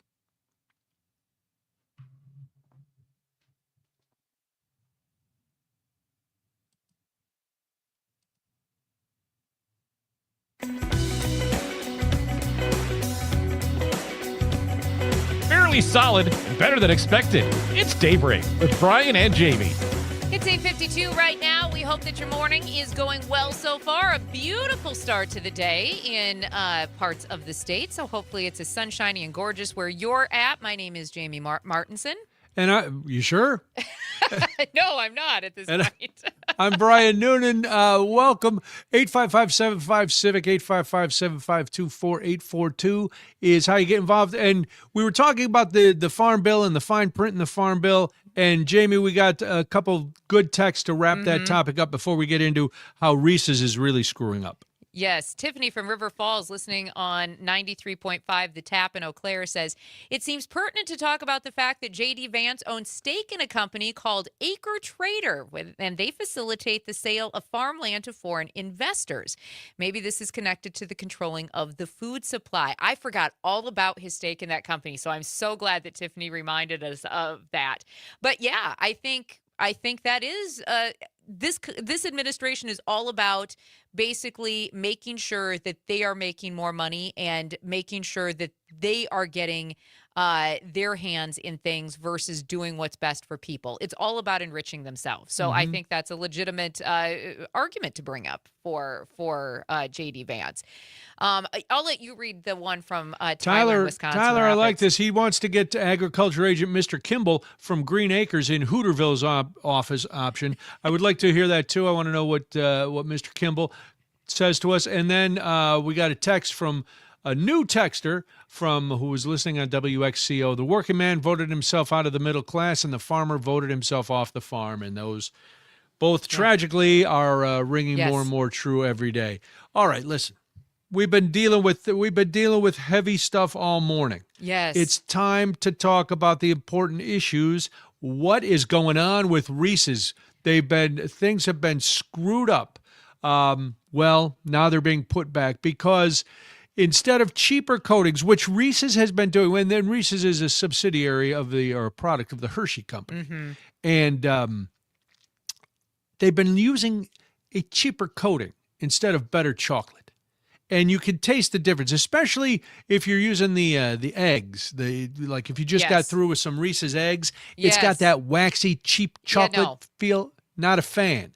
No. Well, Brad Reese, that name sound familiar? It does. Brad Reese has gone public and started blasting Hershey for using different ingredients. And so they are going back to the original recipe for all Reese's peanut butter cups starting in 2027. So you have 8 more months of eating garbage, and then you'll get the real deal back. Here's my thing. This kind of goes back to the new Coke fiasco for me, right? Yep. Like you have a recipe that's working for people. Why are you trying to change it? I get it. Cost. Chocolate is expensive. Cocoa is expensive. So I get it that you are trying to save some money, but that's not why people buy your product. They don't want the cheaper stuff. And here's the thing that I hate when Reese's tries to do things like the shapes for the holidays. I like those. But here's my thing. I am a connoisseur of the ratio of peanut butter to chocolate that Reese's uses, and then when you get the eggs or you get those badly shaped Christmas ones, the pumpkins. Are they a Christmas tree? Are they? Because we've seen they're a that they actually triangle. They're a triangle, but who? Wow. But all then- right. but then Take the all my peanut whimsy away, Jamie. I'm trying to experience some peanut butter joy. to chocolate ratio gets all messed up. This is a good point. Okay, Parker's There is agreeing with more. me. I will say, yes, I agree. There's more peanut butter in like the Reese's egg than there is in a Reese's peanut butter cup. For short term, for a seasonal, I don't mind it. I go, but listen, can we also stop with all the craziness? Can we just go to the original peanut butter cup? Chocolate and peanut butter. Two great tastes that taste great together. That's what it's supposed to be. Now, Why screw 'em up? Hershey's also claims that if consumer taste, well, don't cater to consumers because consumers are dumb. They like waxy chocolate. Real chocolate lovers like chocolate, creamy chocolate, which is why they're also going to make Kit Kats creamier, which is good. This is all good for people. This is all good if you were a chocolate person. Now, the company says that they plan to increase research and development spending by 25%. Why? You don't need to. Just go back to the original formula. You don't need to overthink this. What the hell are you doing? Yeah, a Hershey bar has been a Hershey bar since there were Hershey bars. You keep the same thing. Now, I will say, to go back to your ratio of peanut butter to chocolate, have you had the little Reese's eggs that come in like the old school milk container? And those are not chocolate covered. Those are the hard candy covered. Yes. And it's almost all peanut butter, and they are delicious. They are delicious. I do like those a lot. I just don't like it when you start messing with a traditional thing that everybody knows and loves, right? And I agree. You know, shapes for the holidays are fun. But at the same time, when you start messing with the ratio of how it's all going to work out, then I'm about to say skeptical. I'm about to say the bougiest thing I've ever said, and you're all welcome to punch me in the throat next time you see me in person. The chocolate that we eat here is so substandard based to the chocolate in Europe. Ireland chocolate is the Cadbury over there is not like the Cadbury we have here. No. It's delicious, creamy, milky. Oh my God! I would kill a puppy to get some of that chocolate. It's amazing. I know. I was waiting. No reaction from Jamie. She's like, yeah, okay. What are you, Christy Gnome? Parker, thank you for having a conscience, Parker. Thank you for stopping me on my rampage. I was mesmerized by the conversation of creamy chocolate because that's where my mind was going. Yes. I would 100% agree with you on the fact that in other countries we are subpar as far as not only chocolate but a lot of our food products. Yeah. Honestly, we are completely subpar here in this country. Good for Brad Reese for taking this to the streets and letting people know and arguing that if something works, don't fix it. Mess with it. If it's not broken, mess with it. There's a saying about that, right? If it ain't broken, don't fix it. Well, we're going to try to fix this, stop our cackling for tomorrow's show. We're done for today because we've talked chocolate, we've talked politics, and we've talked cackling. So I'm punching out. I'm ejecting from this this ship, Jamie. You know, today's one of those days I think a lot of people are going to be happy that we are. So there's that. But we're glad that you joined us today. We hope you'll be back again tomorrow. It is 8:59 right now. This is Daybreak on the Civic Media Network. Have a fantastic day.